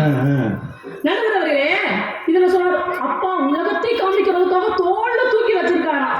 அவருக்கு இதுல தூக்கி தெரியாது, அதனால தோல்ல தூக்கி வச்சிருக்காரு. நடுவர்களே, இன்னொரு அறிவியல் உண்மை தெரிந்து கொள்ள வேண்டும். பெண்கள் குழந்தைகளை இடுப்பில் தூக்கி ஏன் வைக்கிறாங்க தெரியுமா? கர்ப்பப்பை இருக்கிறது, தொப்புள் கொடி வழியாக அந்த குழந்தைக்கு நம்முடைய உறவுகளையும் உணர்வுகளையும் சொல்லிக் கொடுத்தவள் பெண். அதனால அவ இடுப்புல வச்சு அப்பப்ப நீ என்னுடைய பிள்ளை, இந்த சமூகத்துல நீ இப்படிதான் வளரணும்னு சொல்லிக்கிட்டு இருக்கிற. இன்று புறம் தருதல் எந்தலை கடன் என்பாங்க. அது சாதாரண விஷயம் இல்லையா? ஒரு பிள்ளையை பெற்று கொடுக்கிறது. வயிற்றுல இருக்கும் போது அந்த குழந்தைக்கு உறவுகளை சொல்லிக் கொடுக்கின்றோம், அன்பை விதைக்கின்றோம், எப்படி இந்த சமூகத்துல பழக வேண்டும் என்ற பழக்கத்தை சொல்லிக் கொடுக்கிறோம். கஷ்டமா? அதை விட தைக்கிறது கஷ்டம் தான், அதை விட உங்களுக்கு சொல்ல முடியாது. ஒரு காரணமே நாங்க இல்ல, இது சபையா இருக்கிறதுனால சென்சார பண்றேன் நான். நடுவர்களே, ஆண்கள் என்பவர்கள் பனைமரம் போன்றவர்கள். ஓங்கி வளரலாம், நிழலுக்கு உதவாது. பிரயோஜனம் இல்லை. ஆலமரம் போன்றவர்கள் பெண்கள். இப்ப வெட்டி சூளை கேட்கிறோம். ஆமா, இது வேற சொல்லியிருக்காரு. இவங்க தான் சொன்னாங்க, என் தேவையை யார் அறிவார், உன்னை போல் தெய்வம் ஒன்றே அறியும்னு மப்பிள வரணும் சொல்லிடுறது. பாவமா. இந்த காலையில பாத்தீங்கன்னா பொண்டாட்டி தாயே சரணம்பாங்க, ஆனா சாயந்தரம் பார்த்தோம்னா ஏய் அப்படின்னு வருவாங்க. அது வேற வாய். அது வேற வாய். புரியுதா? பெண் என்னைக்குமே பொறாமை கொண்டவள் அல்ல, பொறுமை கொண்டவள். எழுத்த வீட்டுல வந்து கிரைண்டர் வந்ததுன்னா நம்ம வீட்டுல 3 நாளைக்கு சோறு ஆகுது. நாங்க எப்படி தெரியுமாங்கய்யா, பெண்கள் எப்படி ஆண்களோட இருக்கிறோம் தெரியுமா? நான் கொண்ட கணவன் நடமாடும் தெய்வம், நீங்காமல் எங்கள் நலம் பாடும் செல்வம். நான் கொண்ட கணவன் நடமாடும் தெய்வம், நீங்காமல் எங்கள் நலம் பாடும் செல்வம். அவன் தந்த உறவில், உங்க கேள்விக்கு பதில் வந்துருச்சு. அவன் தந்த உறவில் ஆசைகள் திரண்டு அழகாக ஈன்றேன் பிள்ளைகள் 2. இது ஆனந்தம் விளையாடும் வீடு. ஒரு குடும்பம் ஆனந்தமாக இருக்கிறது என்றால் அங்கே பெண் தனித்துவமான ஆட்சியை நிலைநிறுத்துகிறாள் என்று அர்த்தம். அது எங்கேயோ போயிருக்குது அப்படின்னு சொல்லும் போது, ஐயா அவங்க எங்கேயோ போயிருக்காங்கன்னு நான் சொல்ற மாதிரி நீங்க நடந்துக்கலன்னு அர்த்தம். அவங்கன்னு சொன்னாங்க, அது எங்கேயோ போயிருக்குது அப்படின்னு. எங்க ஊர்ல ஒரு பாட்டி இருக்குங்கய்யா. உங்க ஊர்லயுமா? ஆமா, அந்த எங்க ஊர்லன்னு சொன்னேன். உங்க ஊர்ல? ஆமா, எங்க ஊர்ல ஒரு பாட்டி இருக்குது. ஒரே பாட்டி தானே? ஒரே பாட்டி தான். அந்த பாட்டி வாயை திறந்தா வெறும் பழமொழியா சொல்லுவாங்க. இங்க கூட சொல்ற பாட்டி இருக்கு. அந்த பாட்டிட்ட ஒரு நாள் போய் கேட்டேன், பாட்டி ரொம்ப நாளா எனக்கு ஒரு சந்தேகம், தாத்தா பேரை ஒரு நாள் கூட நீ சொல்லலையே அப்படின்னு கேட்டேன். பாவாடையா இருக்கும். ஆத்தாடி, என்ன பேரு? பாவாடை. நான் சொன்னேன், அத்தாடி புருஷன் பேரை சொல்லலாமாத்தா? இந்த காலத்து பொம்பளைய பொசுக்குன்னு சொல்றியடி பேர்களெல்லாம், எங்களுக்குலாம் சுட்டு போட்டாலும் வராது. அப்ப என்னதான் அத்தா பேரு? அடி இந்த முகத்துல ஒண்ணு இருக்குமே, அதுவே மூக்காட்டா இல்ல, வாயா இல்ல, நெத்தியா இல்ல, பல்லா இல்ல, அப்ப என்னதா? அடி நல்லா பாரு இருக்கும் பாரு, நெத்திக்கு கீழே கண்ணா. அதான் ஒரு பேரு. கண்ணு. கண்ணுன்னா ஒரு பேர் வச்சிருக்காங்க. அந்த பாவி செத்து போயிட்டான், அவன் அந்த பாவிக்கு அந்த சண்டாளனுக்கு அப்படி பேரை வச்சிருக்காங்க. நான் கூட ஒரு கல்யாணத்துக்கு போனேன் முந்தின நாள். சொல்லுங்க. போன 9:10 கல்யாணம். 10:30 மணிக்கு போன பொண்ணு மாப்பிள்ள சினிமாவுக்கு போயிடுச்சு. என்னன்னு கேட்டா 2 நாளைக்கு முன்னாடி ஆன்லைன்ல புக் பண்ணிட்டாங்களா. சரி, மொய்ய வந்த மொய்ய கொடுத்துட்டு காஞ்சி போன இட்லி 2 சாப்பிட்டு வரும்போது அந்த ஆயா ஒன்று இருந்தது அப்படின்னுச்சு. ஏன் நீ முக்கறன்னு? நான்லாம் கல்யாணம் பண்ணி உங்க தாத்தங்கிட்ட பேசுறதுக்கு 2.5 வருஷம் ஆச்சு. 2 புள்ள பெத்த பிறகுதான் பேசவே ஆரம்பிச்சது. வாழ தெரியல அந்த பாட்டி. என்னோட லைஃப்ல இருந்திருக்காது போல, முகத்தை ஒழுங்கா பார்த்திருக்க முடியாது. ஐயா, விருந்தோம்பக்கூடிய சிறப்பு பெண்ணிடம் இருக்கிறது. கண்டிப்பா. நீங்க திடீர்னு ஒரு 10 பேரை கூட்டிட்டு வாங்க, ஒண்ணுமே இருக்காது வீட்டுல, ஆனாலும் எதையோ வச்சு சமாளிச்சு வந்த விருந்தினர்களுடைய முகம் போனாமல் நாங்க அனுப்பி வைப்போம். பாண்டை அதுல வேற. ஆமாம்மா, நாங்க போன உடனே அந்த அம்மா ஜுரம்னு சொல்லிட்டு பத்துச்சு. எங்கேயாவது குறுக்க மறுக்க போய் ஏதாவது ஒரு வீட்டுல நுழைஞ்சிருது.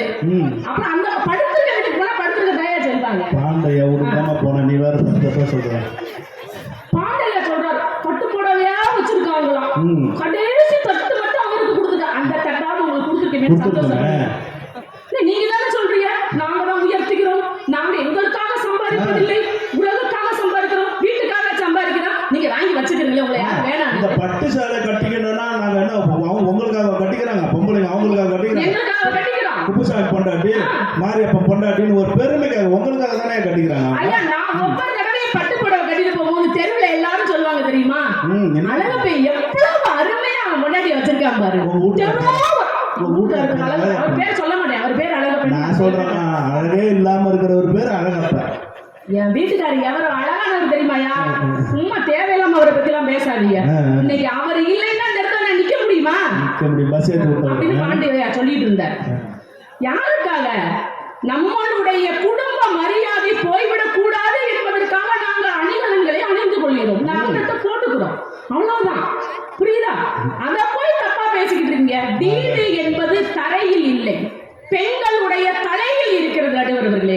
உறவுகளை சுட்டி காட்டுபவள் பெண். அதனாலதான் சொன்னாங்க பவுனா இருந்த போதுயா உலகத்து பந்தங்கள் எல்லாம் நீ சொல்லி தந்தாயே, பிறப்புக்கும் இறப்புக்கும் நடுவே வழி நடத்தி சென்றாயே. எப்பொழுது ஆண்மகன் தொட்டில் கட்ட ஆசைப்படுகிறான்னா அந்த தாயை முழுமையாக உணர்ந்தாள். அதனாலதான் சொன்னாங்க தாய்மொழி அறிந்தவன் தளர்வதில்லை, தாயின் வழியை உணர்ந்தவன் தடம் மாறுவதில்லை. நடுவரவர்களே, ஒரு 5 வயசு பையன் நேர போய் அம்மாட்ட நிற்கான், அம்மா அப்பாட்ட காசு வேணும் கேட்டு வாங்கிட்டா. அதே பையன் 18 வயசு, மோ அவர்கிட்ட காசு வேணும் வாங்கி கொடு, அந்த ஆளுகிட்ட சொல்லு, அவர்கிட்ட காசு வேணும். அந்த ஆள் அப்புறம் அப்புறம் ஒரு 20 வயசு, அந்த ஆள்கிட்ட சொல்லு பணம் தேவைப்படுது.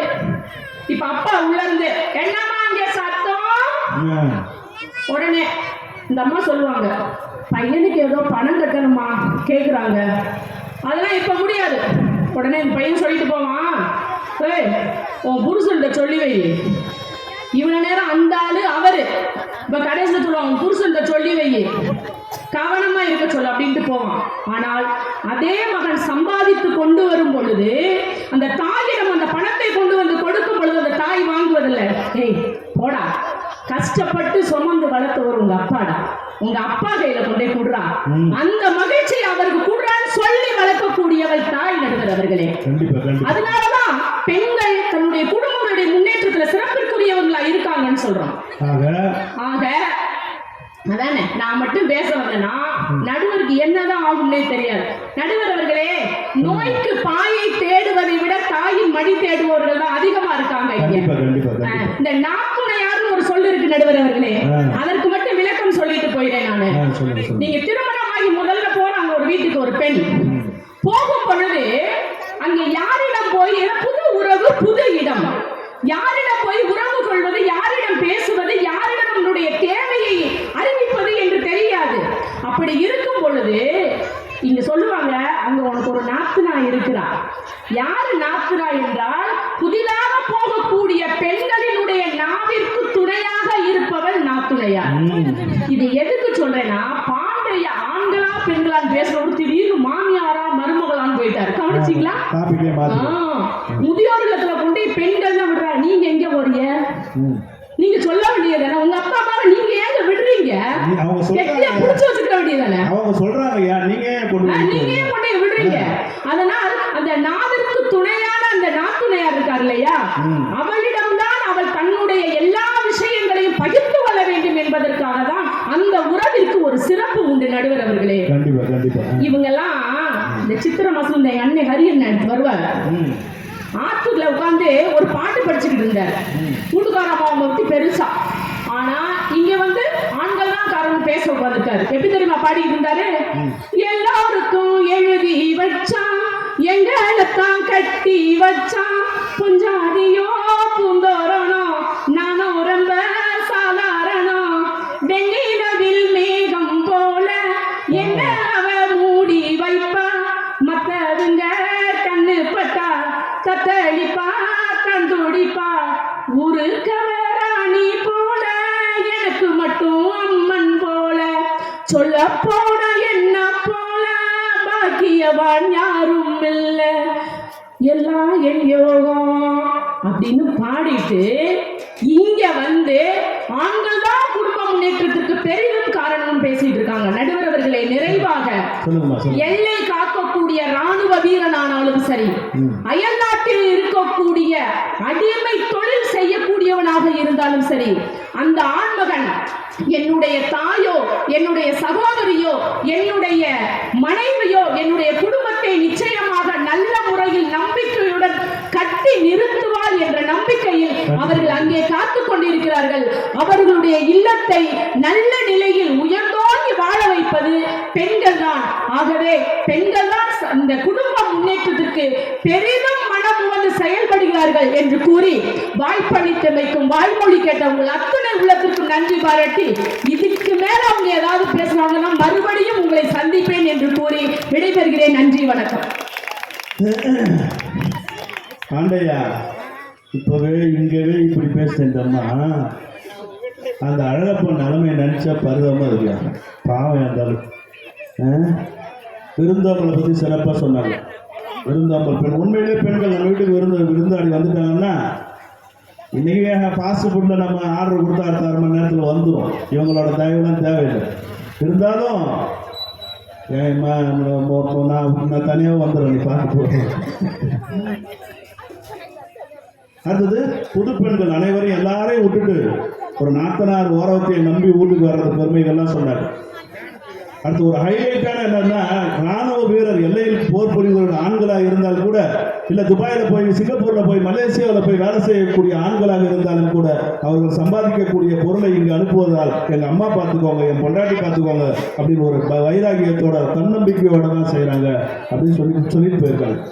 அவங்களெல்லாம் பதில் சொல்லணும். இல்லை பெண்கள் தான் குடும்பத்தின் முன்னேற்றத்திற்கு பெரிதும் காரணம்னு பாரதி ராணி பேசியிருக்காங்க. இல்லை ஆண்கள் தான் டாக்டர் ஹரிகிருஷ்ணன் அவர்களை அன்போடு அழைக்கிறார்.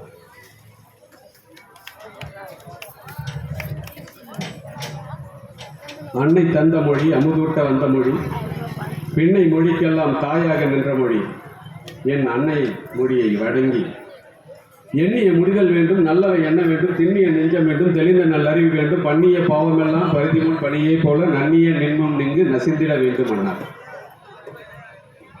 கடலூர் மாவட்டம் பன்ருட்டி வட்டம் பூண்டி குச்சிப்பாளையம் அந்த ஊரில் அமைந்துள்ள அருள்மிகு ஸ்ரீ சிந்தாளம்மன் ஆலய சித்திரை திருவிழாவை முன்னிட்டு நடத்தப்படும் சிறப்பு பட்டிமன்றத்திற்கு நடுவராக வீற்றிருந்து அந்த அம்மா வரும்போதே சொல்லிடுச்சு, பெண்கள் எல்லாமே ஆண்கள் ஐஸ் வச்சியே சாதிக்கிறவங்க.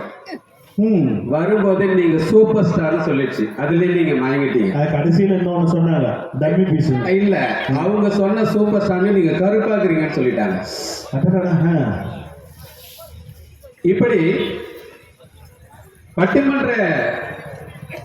பட்டிமன்றத்திற்கு நடுவராக வச்சிருக்கக்கூடிய அனைத்துலக பொதுஜன சங்கம் மற்றும் பன்ருட்டி செந்தமிழ் சங்கங்களின் தலைவர் பாவலர் சுந்தர பழனியப்பன் ஐயா அவர்களுக்கும், என் கருத்திற்கு வலு சேர்க்க காத்துக் கொண்டிருக்கும் என் தோழமைகளுக்கும், என் கருத்து சரியில்லை என்று வாதாட எதிர்நோக்கி காத்திருக்கும் எதிரணியினருக்கும், நாங்கள் பேசுவதை உற்சாகமாக கேட்டு கைத்தட்டி ரசித்துக் கொண்டிருக்கக்கூடிய என் அன்பு உறவுகளுக்கும் முதற்கண் வணக்கம்.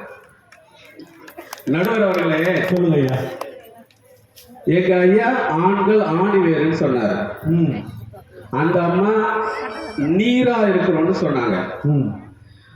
நம்ம ஊர்ல விவசாய பகுதின்றதுனால இந்த கதை தெளிவா எல்லாருக்கும் தெரியும். பயிர் நட்டுட்டு வந்துட்ட உடனே தண்ணி அதிகமான அந்த பயிர் என்னவாகுன்றத நீங்களே யோசிச்சு பாருங்க. ஆமா, தண்ணி அதிகமானாவே வேர் அழுகி பயிர் செத்து போயிடும். ஐயா, தண்ணி அதிகமானாவே, அந்த தண்ணி அதிகமானா உங்களுக்கு, குடிக்கிற தண்ணி அதிகமானா பயிருக்கு. ஓ சரி சரி. அதுக்கப்புறம் நம்ம குழந்தைகளை இடுப்புல தூக்கி வச்சு போறோம். அதனாலதான் அந்த ரத்த சம்பந்தம் உறவுகள் எல்லாம் குழந்தைக்கு தெரியுதுன்னு சொன்னாங்க. பார்த்தாவே தெரியல. அந்த இன்னைக்கு போன காதுல வச்சுக்கிட்டு ஃப்ரிட்ஜில் தூக்கி வைக்குது குழந்தைய. வச்சாங்களா போன வாரம்?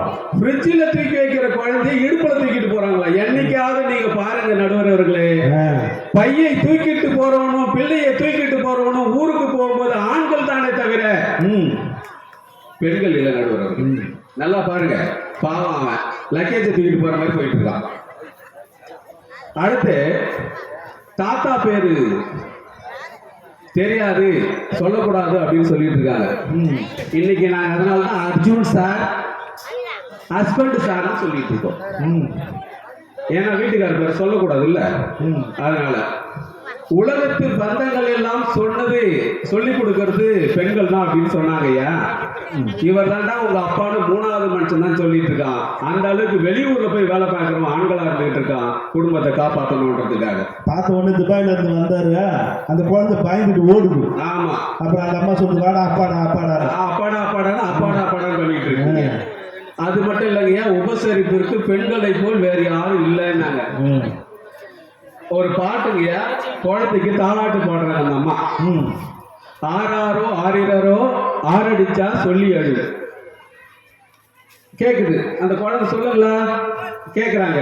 உடனே சொல்லுது, மாமா அடிச்சானா மல்லிகைப்பூ செண்டால, அத்தை அடிச்சால அரளிப்பூ செண்டால.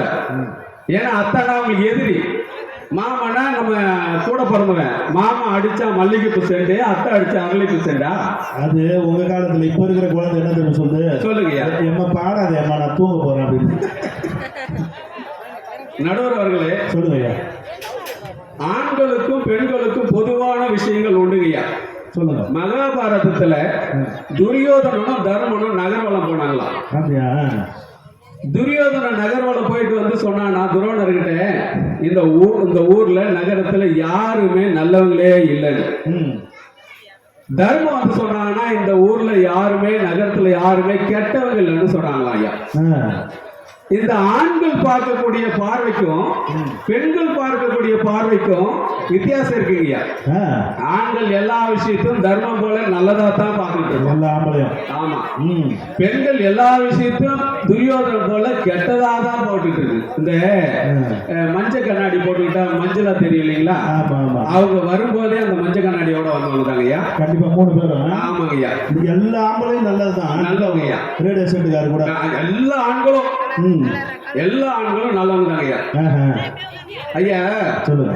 நானும் என் மனைவியும் பைக்கில் எங்கள் மாமியார் வீட்டுக்கு போயிட்டு இருந்தோம். நான் என்னோட மனைவி பத்திரமா இட்டுட்டு போகணுமேன்றதுக்காக ஒரு 40 கிலோமீட்டர் வேகத்தில் தாங்க போனேன். ஆனா எனக்கு முன்னாடி ஒரு வண்டி பொருன்னு வேகமா போயிடுச்சுயா. உடனே எங்க வீட்டம்மா காமிச்சு, ஏங்க அங்க போறவங்க பாத்தீங்களான்னு கேட்டுச்சுங்க. நான் பார்த்துட்டு புது பொண்ணு புது மாப்பிள்ள போறாங்கம்மா அப்படின்னு சொன்னேன். அதுக்கு அந்த அம்மா சொல்லிச்சு, என்னதான் இருந்தாலும் ஓராசிக்கிட்டா போவாங்க அப்படின்னு சொல்லிச்சு. போறாம அப்ப நாம பாக்குற பாரு புது மாப்பிள்ள புது பொண்ணு அப்படின்னு நினைச்சுக்கிறோம். ஆனா அவங்க பாக்குறது வேறவா இருக்குங்க ஐயா. முன்னெல்லாம் ஒரு பக்கம் உட்காந்து இடுப்பு பிடிச்சிக்குவாங்க. ஏன்னா நம்மளை தரலான்னு நான் இவனையும் சேர்த்து தரலான்னு இடுப்பு பிடிச்சிக்குவாங்க. ஆனா இப்ப என்ன ஆச்சுன்னா 2 பக்கம் கால் போட்டு 2 கையில பிடிச்சிக்கினாங்க. எங்க வந்தாலும் உன்னோட நானும் தடவை ஓடணும். ஐயா, குடும்ப முன்னேற்றத்துக்கு 3 காரணம் அடிப்படையா வேணுங்கய்யா. சொல்லுங்க. 1 குடும்ப ஒற்றுமை, 2வது விட்டு கொடுத்து போதல், 3வது பொருளாதாரம். இந்த 3 இருந்தா தாங்கய்யா குடும்பம்ன்றது முன்னேற்றம் அடையும். இந்த ஒற்றுமை பார்த்தீங்கன்னு வச்சுங்களேன், ஒரு காலத்துல 7 தலைமுறைகள் ஒரே வீட்டில் வசித்ததாக என் தாத்தா சொல்லியிருக்கார். இன்னைக்கு 2 தலைமுறை ஒரு வீட்டில் இருக்க முடியலங்கய்யா. அந்த தலைமுறை தான் ஒத்த பிள்ளையோட வருது. ஆமாங்கய்யா. அதனால அது மட்டும் இல்லைங்கய்யா, எந்த ஒரு ஆணும் அவங்க அம்மா வீட்டுக்கு போறதோ அவங்க அண்ணன் தம்பி கிட்ட பேசுறதோ வேண்டான்னு சொல்ல மாட்டாங்கய்யா. அவன் பேசாத கூட இருப்பான். ஆனா அவங்க மாமனார் மாமியார் கிட்ட தன்னோட மனைவி பேசுறது வேணான்னு சொல்ல மாட்டாங்கய்யா. ஆனா பெண்கள் கல்யாணம் ஆகி வந்துட்டாலே ஒரு சிபிஐ விசாரணை நடக்கும். கண்டிப்பா. யார் யாரு என்னன்னு 40 வயசு வாழ்ந்த நமக்கு தெரியாதுங்கய்யா. நீ அவங்க பேச போன 3ஆம் நாளே கண்டுபிடிச்சிருவாங்க இந்த சிபிஐ விசாரணையில. அவங்க கண்டுபிடிச்சிட்டு உங்க அக்கா இப்படி, உங்க அண்ணன் இப்படி, அவங்க கிட்ட எல்லாம் நீங்க பேசக்கூடாது அப்படிலாம் சொல்லி அப்பத்துல இருந்து பிரிக்கிற வேலையை ஆரம்பிப்பாங்கய்யா. ஆமாயா, என் பொண்டாட்டி கூட காலையில உங்க அப்பா அம்மா இந்த வீட்டுல இன்னும் எம்மா நாளைக்கு இருப்பாங்க அப்படின்னு நான் என்னத்த பதில் சொல்றது. சரி போயிட்டேன். பள்ளிக்கூடத்துக்கு போய் சாயந்தரம் வரேன், உன் தங்கச்சி எனக்கு பிடிக்கவே இல்லை தெரியுமா அப்படின்றா. நாம என்னைக்காவது அவ தங்கச்சியை பிடிக்கலன்னு சொல்லிக்கிறோமா ஐயா? ஐயா, குற்றம் பார்க்கின் சுற்றம் இல்லைன்னு சொல்லியிருக்காங்க ஐயா. சொல்லுங்க ஐயா. வந்ததுல இருந்து குத்தத்தையே பார்த்துட்டு தான் எங்கேயா இதே குழப்போட வந்துக்கிறாங்க 3 பேரும். ஐயா, திருக்குறள்ல திருவள்ளுவர் ஒரு குறள் சொல்லியிருக்காரு ஐயா. ஒன்னும் இல்லை, 1300 ஒரு குறள் மட்டும் சொல்லியிருக்காரு ஐயா. இடுக்கண் வருங்கால் நகுக அப்படின்னு சொல்லியிருக்காரு ஐயா. அதுக்கு என்னங்க அர்த்தம்? ஏதோ காலத்தை ஓட்ட வேண்டியதான். துன்பம் வரும் வேலையில சிரிங்க. யார் பாருங்க, துன்பம் வரும்போது சிரிங்கன்னு உரையாசிரியர்கள் உரையை வச்சிருக்காங்க. நீங்க எவ்வளவு துன்பத்துல இருக்கிறீங்க. ஆமாங்கய்யா.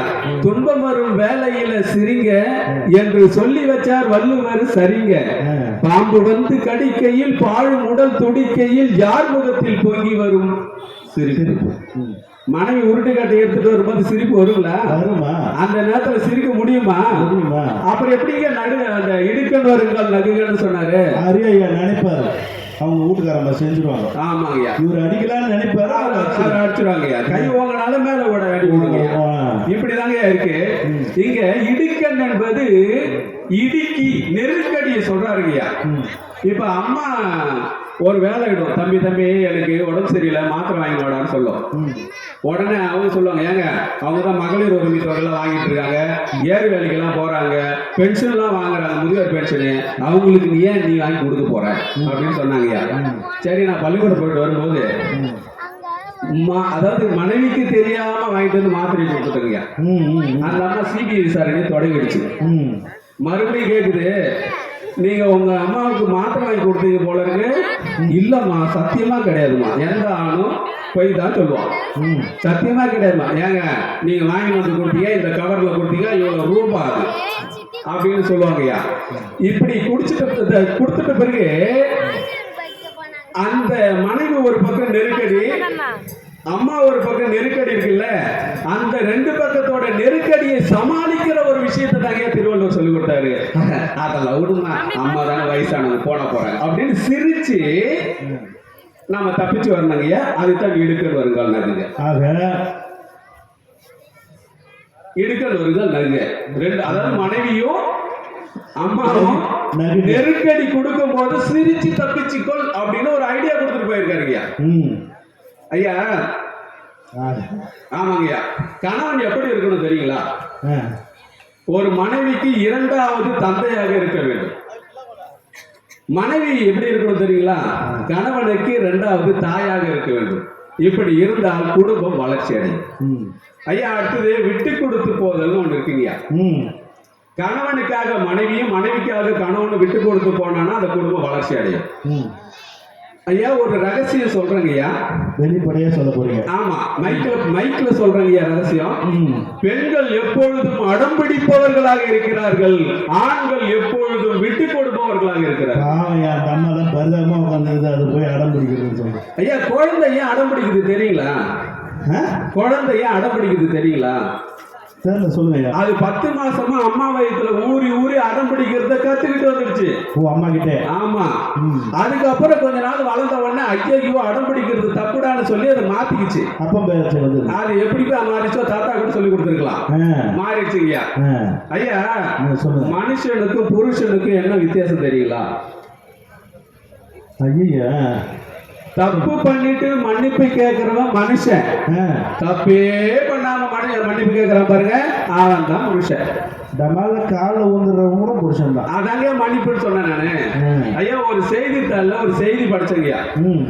அந்த ஒரு பொண்ணு, அதாவது கல்யாணம் ஆன 2 வாரத்துல கல்யாணம் ஆன ஒரு பொண்ணு கோர்ட்டுக்கு போயிருக்கீங்க. அந்த பொண்ணை விசாரிச்ச ஒரு நீதிபதிக்கு ஒரே ஷாக்கு. என்னன்னு கேட்டா, நான் வாங்கி கொடுக்க சொன்ன கடையில பிரியாணி பொட்டெல்லாம் வாங்கி கொடுக்கல. ஆமா, நான் வாங்கி கொடுக்க சொன்ன கடையில வாங்கி கொடுக்கல, அதனால எங்க 2 பேருக்குள்ள கருத்து வேறுபாடு வந்துச்சு, எங்களுக்கு டைவர்ஸ் கொடுங்க அப்படின்னு கேக்குறீங்க. ஐயா, அம்மா வீட்டுக்கு போன ஒய்ஃபும் சர்வீஸுக்கு போன பைக்கும் 4 நாளைக்கு நம்ம கண்ட்ரோலுக்கே இருக்காது. 4 நாளைக்கு இல்ல 10 நாளைக்கு. அது நீங்க கலந்து வச்சிருக்கீங்க, நான் 4 நாள் தாங்க அனுபவிச்சேன். அதுக்கு அடுத்து ஏன் பொருளாதாரம், இந்த பொருளாதாரம் கண்டிப்பா முக்கியம். அந்த அம்மா ஒரு வார்த்தை சொல்லுச்சு, டேய் அப்பா கஷ்டப்பட்டாரு, அந்த காசு எடுத்து அப்பா கிட்ட கொடுறாங்க. அப்ப கஷ்டப்பட்டாருன்ற வார்த்தை உங்க வாயிலே ஆண்கள் கஷ்டப்பட்டாங்கன்னு வந்துருச்சு இல்லையா? ஆமா. அப்ப மறுபடியும் பையன் கஷ்டப்பட்டு எடுத்துட்டு வந்து கொடுக்குறது அங்க எங்க கொடுக்க சொல்றீங்க? சேஃபான ஒரு இடத்துல இருக்கணும்னு கொடுக்க சொல்றீங்க. சரி, அதை வச்சு நம்ம தீர்ப்பு. அதை வச்சு நீங்க ஏற்கனவே நீங்க மயங்கிட்டீங்க, சூப்பர் ஸ்டார் சொன்ன உடனே தீர்ப்பு அங்கதான் கொடுக்க போறீங்க தெரிஞ்சு போச்சு. இருந்தாலும் என் வாரத்தை வைக்கணும் இல்லையா?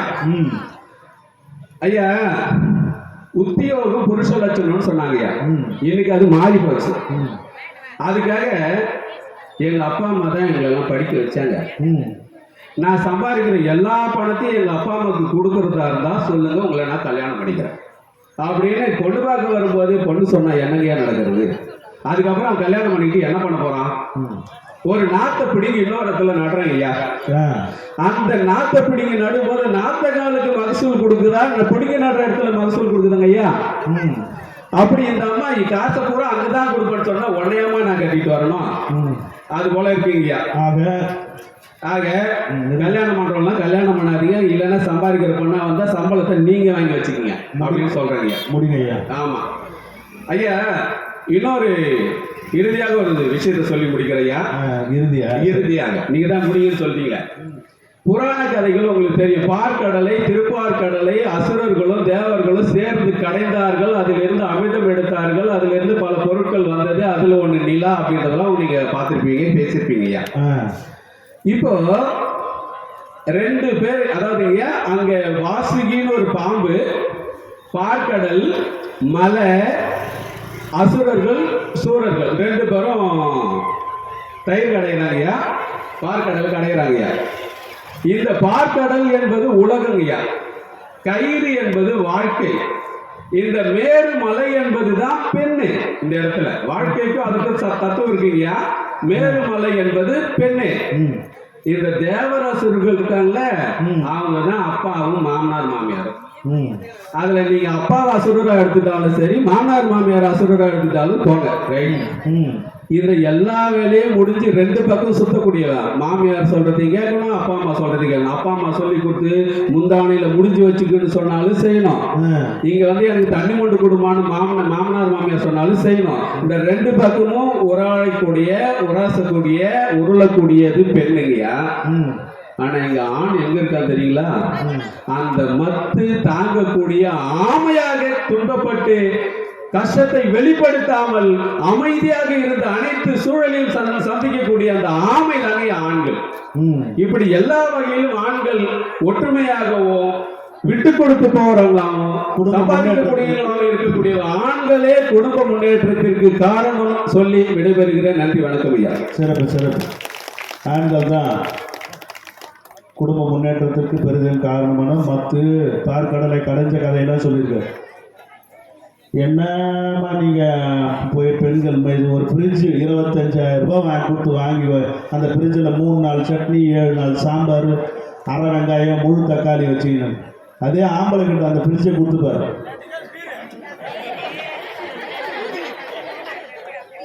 அப்படியே ஜொலிக்கும். மேல் ட்ரக்கில் அடுத்ததுல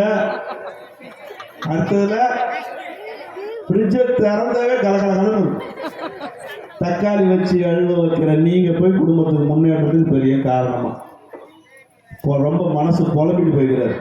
ஃபோனை முந்த நாள் தான் யூடியூப்பில் பார்த்தேன். ஒரு பொண்ணு என்ன பண்ணுது, காதில் ஃபோனை வச்சுக்கிட்டு குழந்தை போய் ஃப்ரிட்ஜில் வச்சுருது.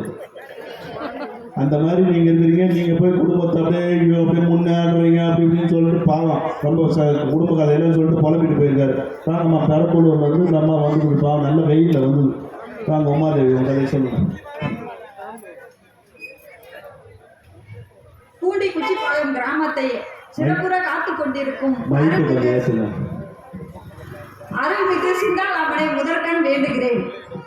இந்த ஊரை ஐயனார் கணக்காக காத்து கொண்டிருக்கும் ஊர் பெரியோர்களையும், சிந்தாளம்மனாக எனது முன்பு அதிகமாக அமர்ந்திருக்கும் பெண்களையும், மைனர் மாப்பிள்ளையாக மஜாவாக நின்று கொண்டிருக்கும் இளைஞர்களையும், அவர்கள் மனதை சிறகடித்து பறக்க செய்யும்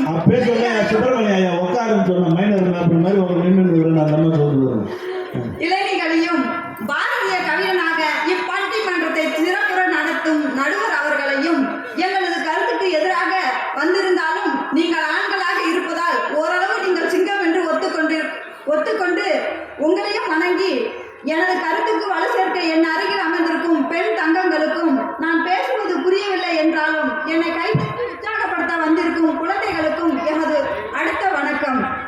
ஒரு பெண் திருமணமாகி வீட்டுக்கு வரும்போது நிறைப்படியோட உள்ள வர சொல்லுவாங்க. நிறை கூட கொடுப்பாங்க ஐயா. அந்த மடியில இந்த தேங்காய், வாழைப்பழம் ஏதாவது ஒரு பொருள் மங்களகரமான பொருளை வச்சு உள்ள அனுப்புவாங்க. திருமணமாகி நாங்க 2 பேர் தானே வரோம். எங்க வீட்டுக்காரரும் வராரு, நானும் வராரு.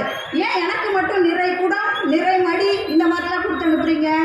ஏன்னா அந்த குடும்பத்தை செல்வத்தால நிறைக்க போறது நான் தானே அவங்களுக்கு நல்லாவே தெரிஞ்சிருக்கீங்க.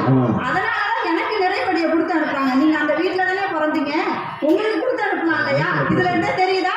பெண்கள் தான் ஒரு குடும்பத்தோட முன்னேற்றத்துக்கும் வளர்ச்சிக்கும் உறுதுணையாக இருப்பவர்கள் என்று. அடுத்ததா சொன்னாங்க, ஆண்கள் எல்லாம் வேர் போன்றவர்களாம். வேர் போன்றவர்கள் வேற நம்ம வேற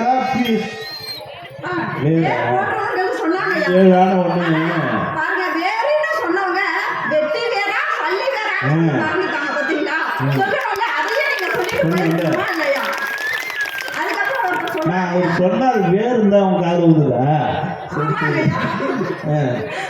வேறையும் உழுதுங்கய்யா. சபை நாகரிகம் கருதி நான் அதை அப்படியே நாங்க வெளியில உட்காந்து நீங்க வேறு பீர் எல்லாம் ஞாபகப்படுத்துறீங்க. அடுத்து சொல்றாங்க, விவசாயி வந்து காலையில 5 மணிக்கே எந்திரிச்சு காட்டுக்கு போறாங்களாம். உங்க மனசாட்சியை தொட்டு சொல்லுங்க, காலையில 5 மணிக்கு எந்திரிச்சு நீங்க டீ கடைக்கு போறீங்களா, வயலுக்கு போறீங்களா?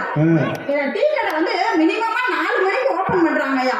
நான் ஒருத்தரை பாக்குறேன், ஒரு துண்டை இப்படி ஃபுல்லா தலை ஃபுல்லா சுத்திக்கிட்டு 3 மணிக்கு வந்து, மச்சான் கடை எப்ப திறப்ப?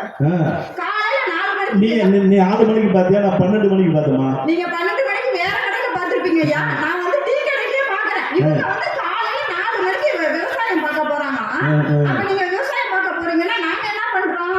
நாத்து நடுறதுல இருந்து, களை பறிக்கிறதுல இருந்து, உரம் போடுறதுல இருந்து அத்தனையும் நாங்களும் தானே பண்றோம். அப்புறம் ஆண்கள் மட்டும் தான் விவசாயம் பாக்குறாங்க, நீங்க எப்படி சொல்றீங்க? எப்படி சொல்ல முடியும்? அடுத்து பாருங்க, இவங்க வந்து மீனவர் வந்து கடலுக்கு போய் தன்னோட உயிரையே ரிஸ்க் எடுக்கிறாங்க. மீனவர் வந்து செத்து போயிட்டாருன்னா அவருக்கு ஒண்ணுமே இல்லைங்க ஐயா. அவர் அப்படியே அசாமே போய், அவர் ஒரு சில டைம் சொல்ல முடியாது, அவர் கடலுக்கு அந்த பக்கம் போய் வேற குடும்பத்தோட கூட குடும்பம் நடத்திட்டு இருப்பாரு. பாருங்க ஐயா, நாங்க இந்த பக்கம் நிக்கிறோம். என்னோட நிகழ்காலமான கணவர் வந்து கடல்ல போயிருக்காரு. அவர் வருவாராங்கிறது வந்ததுக்கு அப்புறம் தான் தெரியும். என்னோட டெய்லி போய் வீட்டுக்காரர் போய் திரும்பி வர்ற வரல சிந்தாளம்மனுக்கு தலையில தண்ணி ஊற்றினது, கல்பம் ஊற்றினது அந்த அம்மாவுக்கு தான் தெரியும். என்னோட எதிர்காலமான குழந்தை 2 என் கையில கொடுத்துட்டு போயிருக்காருங்க ஐயா. அதனால பாருங்க, அவங்க 2 பேத்தையும் நான் கையில பிடிச்சிருக்கணும். அப்பா வரதுக்கு 2 நாளைக்கு ஆகும் நான் சொல்லி வச்சிருப்பேன். 2 நாளைக்கு மேல ஆயிடுச்சுன்னா என் பிள்ளை கேட்கும், மா அப்பா எப்போ வருவாரு, மா அப்பா எப்போ வருவாரு, மா அப்பா எப்போ வருவாரு. 1 நாள் சொல்லலாம், 2 நாள் சொல்லலாம், 3 நாள் ஆக ஆக ஆக ஆக எனக்கு பயம் அதிகமாகும். ஆனாலும் அந்த பயத்தை என் மனதுக்கு 2 நாள் 3 நாள் ஆனா பிள்ளைக்கு இருக்குதோ இல்லையோ உனக்கு பயமா இருக்கு. ஐயா, நகை போட முடியுமா? என் கணவர் இல்லைன்னா அழகா பொட்டு வச்சுக்க முடியுமா? நான் பூ வச்சுக்க முடியுமா? அப்ப எனக்கு பயமா தானே இருக்கும். அந்த பயத்தை வெளியே காட்டி கொள்ளாமலே என் குழந்தை அந்த இப்ப வந்துருவாரு தங்கம், இந்த அப்பா வந்துருவாரு தங்கம்னு சொல்றேங்க ஐயா. கடல்ல வந்து என் கணவர் இறந்து விட்டால் அவருக்கு மட்டும்தான் இழப்பு. ஆனால் கரையிலே எனக்கு இறக்க கூட உரிமை இல்லை ஐயா. ஏனென்றால் என் குழந்தை என் கையில் இருக்கிறது. அவளை வளர்க்க வேண்டிய பொறுப்பு என்னிடத்தில் இருக்கிறது. என் கணவருக்காவது சாகிறதுக்கு ஒரு வாய்ப்பு இருக்கு. ஆனா எனக்கு செத்தா கூட என் பிள்ளை எங்கே பயம் இருக்கிறது ஐயா. அப்ப இப்பொழுது சொல்லுங்கள், ஒரு பெண் சிறந்த குடும்ப முன்னேற்றத்துக்கு பெரிதும் உதவுகிறாள் இல்லையா? கடல்ல போய் அவன் செத்தான். ஆனா இந்த பொண்ணாட்டி ஊர்ல இருந்து அணுவணுமா சாகுறாங்க, அதை இவங்களுக்கு தெரியலையா? நல்லா சொல்லுங்க ஐயா. இப்பதான் நீங்க பாயிண்ட் போயிட்டு அடுத்து பாருங்க, பைக்ல வந்துட்டு ஒரு பொண்ணும் ஒரு பையனும் உரசிட்டு போறத பார்த்து அவங்க மனைவி சொல்றாங்களா, ஈஸியா இருந்தாலும் இப்படியான புது பொண்ணா இருந்தாலும் இப்படியான அப்படின்னு சொல்லி கேக்குறாங்களாம். நான் கேக்குறேன், உங்களோட கண்ணுக்கு என்ன தெரிஞ்சது? அவங்க 2 பேரும் புதுசு, அவ்வளவுதான் உங்க கண்ணுக்கு தெரிஞ்சது. ஆனா அந்த பொண்ணு எவ்வளவு சமுதாய நோக்கத்தோட பாக்குறா பாருங்க. இந்த பொண்ணு நீங்க 2 பேரும் மட்டும் போக கிடையாது இல்லைங்களா? அடுத்து ஒரு 35 வயசு இளைஞன் போறாரு. அவர் முடிவு பண்ணி வச்சிருக்காரு, என் தங்கச்சிக்கு கல்யாணம் பண்ணிட்டு தான் நான் போவேன்னு சொல்றாரு. அவர் அந்த உரசலை பார்த்து அவரோட மனசு எப்படி உரசி போகும், எப்படி நெருப்பு பத்தி எரியும். ஒரு 35 வயசு பொண்ணு இருக்குங்க ஐயா. அந்த பொண்ணுக்கு ஜாதகம் வந்து சரியில்லை. 35 வயசு ஆனாலும் இன்னமும் கல்யாணமே ஆகல. அப்ப அந்த பெண்ணுடைய மனசு இந்த உரசலை பார்த்தா என்ன பாடுபடும்? அப்ப அந்த பொண்ணு எவ்வளவு சமுதாய நோக்கத்தோடு சிந்திக்கிறார். ஆனா நீங்க எவ்வளவு செய்யணுமா அது என்னமோ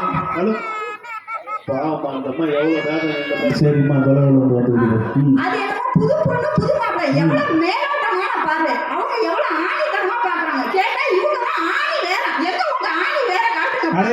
திரும்பி வேறு பாருங்கய்யா, இவ்வளவு மக்கள் புருஷனை கல்யாணம் பண்ணிட்டா நீங்க துன்பம் வருங்காலத்துல நகை வேண்டாம், நாங்க தான் சிரிக்கணும். இப்ப இதெல்லாம் ஒரு புருஷனை வச்சுக்கிட்டு உங்களை பார்த்து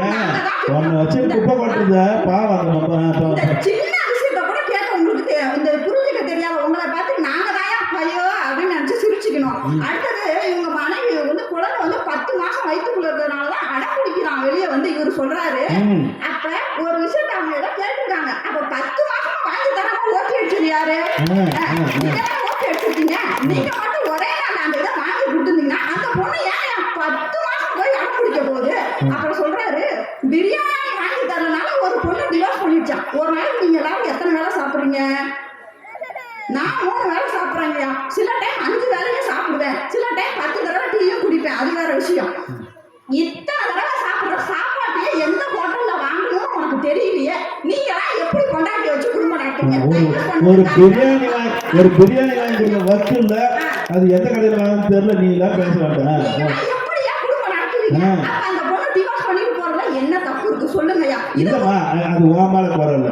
போன வாட்டி வாங்கி கொடுத்த பிரியாணில லெக் பீஸ் இல்ல, அதுக்காக சொன்னதை தவிர நீ தப்பா எடுக்கணும். அதுக்கு யார் போறது? சரி, பெண்கள் வந்து பீரோ நிறைய ட்ரெஸ் சேலை இப்ப சொல்றாங்க, பீரோ நிறைய ட்ரெஸ் வச்சுருங்க. ஆமா, நாங்க பீரோ நிறைய ட்ரெஸ் தான் வச்சிருக்கோம். எதுக்கு வச்சிருக்கோம்?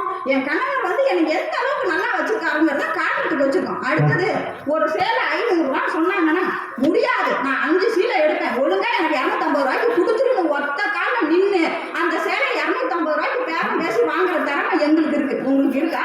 500 ரூபாய் சொன்னா இந்த 10 ரூபாய் டிப்ஸ் பாருங்கய்யா. எங்களுக்கு வந்து ஒரு முளை பூ வாங்கி கொடுக்குறேன், என்ன உனக்கு டெய்லி பூவான கணக்கு கேட்குறீங்கல்ல, அது ஹோட்டல் கடைக்காரனுக்கு 10 ரூபாய் டிப்ஸ் வேற கொடுக்குறீங்க. அப்ப இப்ப சொல்லுங்கய்யா, யார் வந்து திருத்தமா இருக்கா? நாங்க தானே திருத்தமா இருக்கோம். எங்க குடும்பத்தை முன்னேற்றத்துக்கு நாங்க தானே உறுதுணையா இருக்கோம். அது மட்டும் இல்லாம இப்ப பாருங்க, நாங்க வந்து ஒரு 100 புடவை வச்சிருந்தா கூட துவைக்க சொன்னீங்கன்னா இல்ல, இதுவும் அந்த பவுடரை கொஞ்சம் தண்ணியில போட்டு கலகலன்னு கலக்கி விட்டு 1 மணி நேரத்துல 100 புடவை துவைச்சு நான் காய வச்சிருவேன். இங்க இருக்க அத்தனை பெண்களுக்கும் தெரியும், ஒரு ஆணுடைய சட்டையும் பேண்டையும் துவைக்கிறது எவ்வளவு கஷ்டம். அது வந்து 20 நாளைக்கு ஒரு தடவை அவுத்து போடுற ஜீன்ஸ் பேண்ட தூக்கி துவைக்கிறது. அதுலயும் இந்த ஜீன்ஸ் பேண்ட் ஒண்ணு கண்டுபிடிச்சு முடியலையா? உங்க வீட்டுக்காரர் கூட ஜீன்ஸா போட்டுக்கிறதா? ஆமாங்கய்யா. சரிம்மா, சரி. பாண்டைய போட்டுக்கிறாரு. அவரோட இளமையை காட்டிக்கிறதுக்கு என்ன இப்படி கொடுமை பண்றாருங்கய்யா. அதுக்கப்புறம் இளமைன்னு காட்டுறதுக்காக அவங்க ஜீன்ஸ் பேண்ட போட்டுக்கிறாங்க. ஒரு தாய் வந்து தன்னோட மகனை வந்து அதிகமா வெறுக்கிறதும், ஒரு மனைவி வந்து தன்னோட கணவரை அதிகமா திட்டுறதும் எப்பன்னு பாத்தீங்கன்னா இந்த துணி துவைக்கிறப்பதாங்கய்யா. துணி யாரு நீயா துவைக்கிற? உங்க வீட்டுக்காரர் துவைக்கிறா? வாஷிங் மிஷின்லாம் இல்லைங்கய்யா, நாங்க தான் துவைக்கிறோம். ஓ, சரி சரி சரி. அடுத்தது பாத்தீங்கன்னா, நாங்க வந்து நிறைய ட்ரெஸ் வாங்குறோம் சொல்றீங்க. ஆமா, நாங்க வாங்குறோம். நாங்க தான் 250 ரூபாய்க்கு வாங்கிடுவோமே. 2500 ரூபாயில எங்க பீரோவே நாங்க ரொப்பி விடுவோம் அதிகபட்சமா. இவர் வாங்குறாரு இல்லையா, முதல்ல ஒரு போன் வந்துச்சு இல்லையா, நோக்கியான்னு சொல்லிட்டு ஒரு போன். இதனோட போன் தான் ஒரு 3500 ரூபாய். நம்ம வீட்டுக்கு வேணும்னு சொன்னாரு, சரி வாங்கிங்க நாங்கயா. வந்து ஒரு 3/4 மாசம் கூட இருக்காதுங்கய்யா, உடனே அந்த நோக்கியாவில் ஒரு கேமரா செட் வந்துச்சுங்கய்யா. உடனே அவர் சொன்னாரு, அம்மா நான் ஆபீஸ் போனோம்னா உங்ககிட்ட வந்து கான்டாக்ட் பண்ண முடியல, நீ இந்த போன எந்த போன அந்த பழைய போன நான் வச்சுக்கணுமா?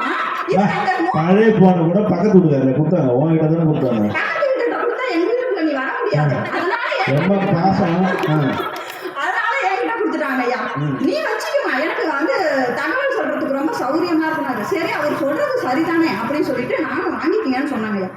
அந்த போன் வந்து ஒரு 1.5 வருஷம் கூட இருக்காதுங்க ஐயா. உடனே இந்த ஆப்பிள் போன், ஐபோன், ஏதோ ஐபோன், அப்பா 1.5 வருஷம் கழிச்சு ஐபோன். ஆமாங்க ஐயா, 1.5 வருஷம் தாங்க ஐயா. எனக்கு அந்த பழைய போன் 10 வருஷமா மெயின்டைன் ஆகுது, அதுக்கு 1.5 வருஷம் கம்மி தானே ஐயா. உடனே 1.5 வருஷம் கழிச்சு ஆப்பிள் போனா வெறும் 50,000 ரூபாய் தானா. வாங்கிக்கிறேன், காசு லோன் போட்டுக்கிறேன். சரி, அப்ப முன்னாடி வச்சிருந்த போன வாங்கிட்டு கொடுத்தாரா? அதாங்க ஐயா தெரியல. எடுத்து அவர் ஏதோ ஒரு வழி பண்ணிட்டாருங்க. இன்னமும் என்கிட்ட அந்த நோக்கியா செட்டு தாங்க இருக்கு, நோக்கிக்கிட்டே தாங்க இருக்கேன் நான். அதை அது வேற பட்டன் போயிடும், சவுண்டு கேட்காது, இருந்தாலும் பரவாயில்ல, அதை தான் நோக்கிட்டு இருக்கேங்க ஐயா. ஆமாங்க ஐயா, ஐபோன் வாங்குறேன்னாரு. எங்க காசு அப்படின்னா லோன் போட்டுக்கிறேன், ஏதோ EMI, அதனால மை போட்டுக்கிறேன்னாரு. நீ மை போட்டுக்கிறேன்னு சொல்லிட்டு நானும் விட்டுட்டாங்க ஐயா. அதுக்கப்புறம் இப்ப கொஞ்ச நாள்லயே ஆப்பிள் பிளஸ்ன்னு ஒரு போன் வந்துச்சுங்க ஐயா. அந்த போன் ஃபாஸ்டஸ்ட் நெட் ஒர்க் ஆங்க ஐயா, அதனால நான் அதை வாங்கிக்கிறேன்னு சொன்னாருங்க ஐயா. அந்த டியூ முடிக்கிறதுக்குள்ளே இந்த டியூ இப்போ மொத்தத்துக்கு அவரோட போன் பில்லு மட்டும் 2 லட்சம் ரூபாய் வந்துருச்சுங்க ஐயா. இப்ப சொல்லுங்க, ஒரு பீரோ நிறைய நான் பட்டு சேலை வச்சிருக்கேன், அதை கவுண்ட் பண்ணுவீங்கன்னா 5000 ரூபாயை தாண்டாது. இவரு ஒரே ஒரு போன் தாங்க வச்சிருக்காரு, 2 லட்சம் ரூபாய்க்கு என்ன கடனாளி ஆக்கி விட்டுட்டாருங்க ஐயா. இப்ப சொல்லுங்க ஐயா, ஒரு குடும்பத்தோட முன்னேற்றத்துக்கு பெரிதும் காரணமாக இருப்பது பெண்ணா ஆனா என்று. அடுத்து சொல்றாங்க, நாங்க எல்லாரும் நகை போட்டுக்கிறோம். நகை இவர் சொல்றாரு, இப்ப வந்து இவங்களால பரவாயில்ல, ஆண்கள் ஒரு பெண்ணு நகை போட்டுக்கிறத பார்த்து பொறாமப்படுறாங்க. எங்க பக்கத்து வீட்டுல ஒரு அக்கா இருப்பாங்க, அவங்க நகை போட்டுக்கிறத கொஞ்சம் சுமார் தாங்க ஐயா. பார்க்க, ஏன்னா நான் நகையை மட்டும்தான் பார்ப்பேன், பொண்ணு நீங்க தான் வந்து பார்க்கணும். நகை போட்டுருப்பாங்க, பொண்ணுக்கு பொண்ணே பொறாமப்பட அளவுக்கு அவ்வளவு ஒரு அழகான நகை வந்து வச்சிருப்பாங்க. அப்படியே தூங்குறப்ப கூட நகை போட்டுட்டு தான் அந்த அம்மா தூங்கும், அப்படி ஒரு நகை வாங்குவாங்க ஐயா. அவங்கள பார்த்தோன்னே எனக்கு ஒரு கவிதை, நான் அந்த ஒரு பாடல் ஞாபகம் வரும். சொக்க வைக்கும் சொல்லரி, சொக்க தங்கம் சொல்லரி, அந்த பாட்டு தாங்க என் ஞாபகம் வரும். அப்படி ஒரு சொக்க தங்கம் அந்த அம்மா அசையாம காட்டிட்டு போய் அடகு வச்சா ஒரு தலைமுறையே உட்காந்து சாப்பிடலாம், அப்படி ஒரு நகை. கொஞ்ச நாள் ஒரு 2 வருஷம் கழிச்சு அவங்க வீடு மாத்திட்டு போயிட்டாங்க. ரொம்ப நாள் கழிச்சு அவங்கள நான் பாக்குறேன். ஏன்னா அது ஒரு மாதிரி நகை கடையா வருவாங்க, சிம்பிளா வராங்க. டைரக்டா கேட்டா கொஞ்சம் அசிங்கமா இருக்குமே, என்னங்க ஒரு மாதிரியா இருக்கீங்க அப்படின்னு கேக்குறேன். சொன்னாங்க, வீட்டுக்காருக்கு வந்து ஹார்ட் அட்டாக் வந்துச்சுமா, அதனால வேலையை விட்டுட்டாரு. அவரோட ஹாஸ்பிட்டல் செலவுக்கு மட்டும் 10 லட்சம் ரூபாய் ஆயிடுச்சாம். பிள்ளைங்களை படிக்க வைக்கிறதுக்கு செலவு இருக்கு, எங்களோட வீட்டோட இஎம்ஐ கட்டுற செலவு இருக்குமா. இது எல்லாத்துக்கும் என் வீட்டுக்காரர் வந்து நிறைய சம்பாதிச்சாரு, நிறைய பேருக்கு கல்யாணம் பண்ணி வச்சாரு, உறவுக்காரங்களை எல்லாம் அரவணைச்சு வச்சாரு. ஆனா என் கணவன் கீழே விழுந்த போது என்னை யாருமே அரவணைக்கலமா, யாருமே திரும்பி பார்க்கலாமா. நான் அனுபவா கொஞ்சமா சேர்த்து வச்சேன். என் பவுனு எல்லாத்தையும் வித்தேன். என் கணவன் நகையை வித்துட்டாங்களா அடை வச்சாங்களா? வித்துட்டாங்க ஐயா. ஏன்னா ஒரு அம்மா டிவியில வருது, அடை வச்சு உடனடியாக பணம் வாங்கணும். இன்னும் கொஞ்ச நேரத்தில் ஒரு அம்மா வருது, நகையை வித்துருங்கன்னு சொல்லுது. அதான் எதுக்கு என்ன பண்ணாங்கன்னு கேட்டு ஐயா, செலவு கொஞ்சமாக இருந்தா நாங்கள் அடகு வைப்போம், செலவு அதிகமாக இருந்தா நாங்கள் வித்துடுவோம். வித்துட்டோம். நான் யார் கையிலும் எதிர்பார்க்கல, ஏன்னா என் புருஷன் எல்லாருக்கும் செஞ்சவர். அப்படியாப்பட்டவரை போய் நான் ஒருத்தவங்க கிட்ட இறக்கி விட்டுறக்கூடாதுன்னு சொல்லிட்டு எல்லா நகையும் வித்தேன். என் கணவரோட உயிரையும் காப்பாத்தினேன், என் பிள்ளைகளையும் படிக்க வச்சேன், என் வீட்டோட இஎம்ஐயை கட்டி இந்த வீட்டை எனக்கு சொந்தமா ஆக்கிட்டேன். இன்னும் எனக்கு தேவைப்பட்டா நான் வேலைக்கு போயாவது என் குடும்பத்தை காப்பாற்றணும். அவரோட பேருக்கு எந்த கலக்கமும் வரவிடாம நான் காப்பாத்துவேன்னு சொன்னாங்க. இப்ப சொல்லுங்க, நாங்க வந்து அணுகணுங்க அவர் சம்பாதிக்கிறாரேன்னு நாங்க பாட்டுக்கு அந்த காசை செலவு அடிச்சிருந்தோம்னா இன்னைக்கு இந்த குடும்பத்தை வந்து கட்டி காப்பாற்ற முடியுமா? நாங்க அணுகணுமா சேர்த்து வச்சதுனாலதான் இன்னைக்கு நாங்க குடும்பத்தை காப்பாத்துறோம். சரிமா தெரியாது சொல்லிட்டாங்க. 5 வட்டிக்கு கூட போய் நான் கடை கேட்டு பார்க்கலாம், ஒரு சில டைம் கிடைக்காது. காசுக்கு இப்பெல்லாம் அவ்வளோ டிமாண்ட். 10 வட்டி தரேன்னு சொன்னா கூட கிடைக்காது. உங்க அம்மா கிட்டே மனைவிட்டே போய், அம்மா நான் பிசினஸ் பண்ணலான்னு இருக்கேன், நான் இதை பண்ணலான்னு இருக்கேன், ஆனா என்கிட்ட காசு இல்லம்மான்னு சொல்லி ஒரு நிமிஷம் நீங்க வந்து ஒரு சோகமா அவங்ககிட்ட பேசி பாருங்க. அடுத்த அரை மணி நேரத்தில் உங்களுக்கு ஒரு வளையலோ ஒரு செயினோ வருதா இல்லையான்னு மட்டும் பாருங்க. அந்த அளவுக்கு வந்து பெண்கள் வந்து ஒரு எதிர்பாராத சூழல்ல குடும்பத்தை காப்பாற்றுறதுக்காக தான் அவங்க நகையை வந்து சேர்த்து வைக்கிறாங்க. அந்த விஷயத்த நீங்க வந்து புரிஞ்சுக்கணும்.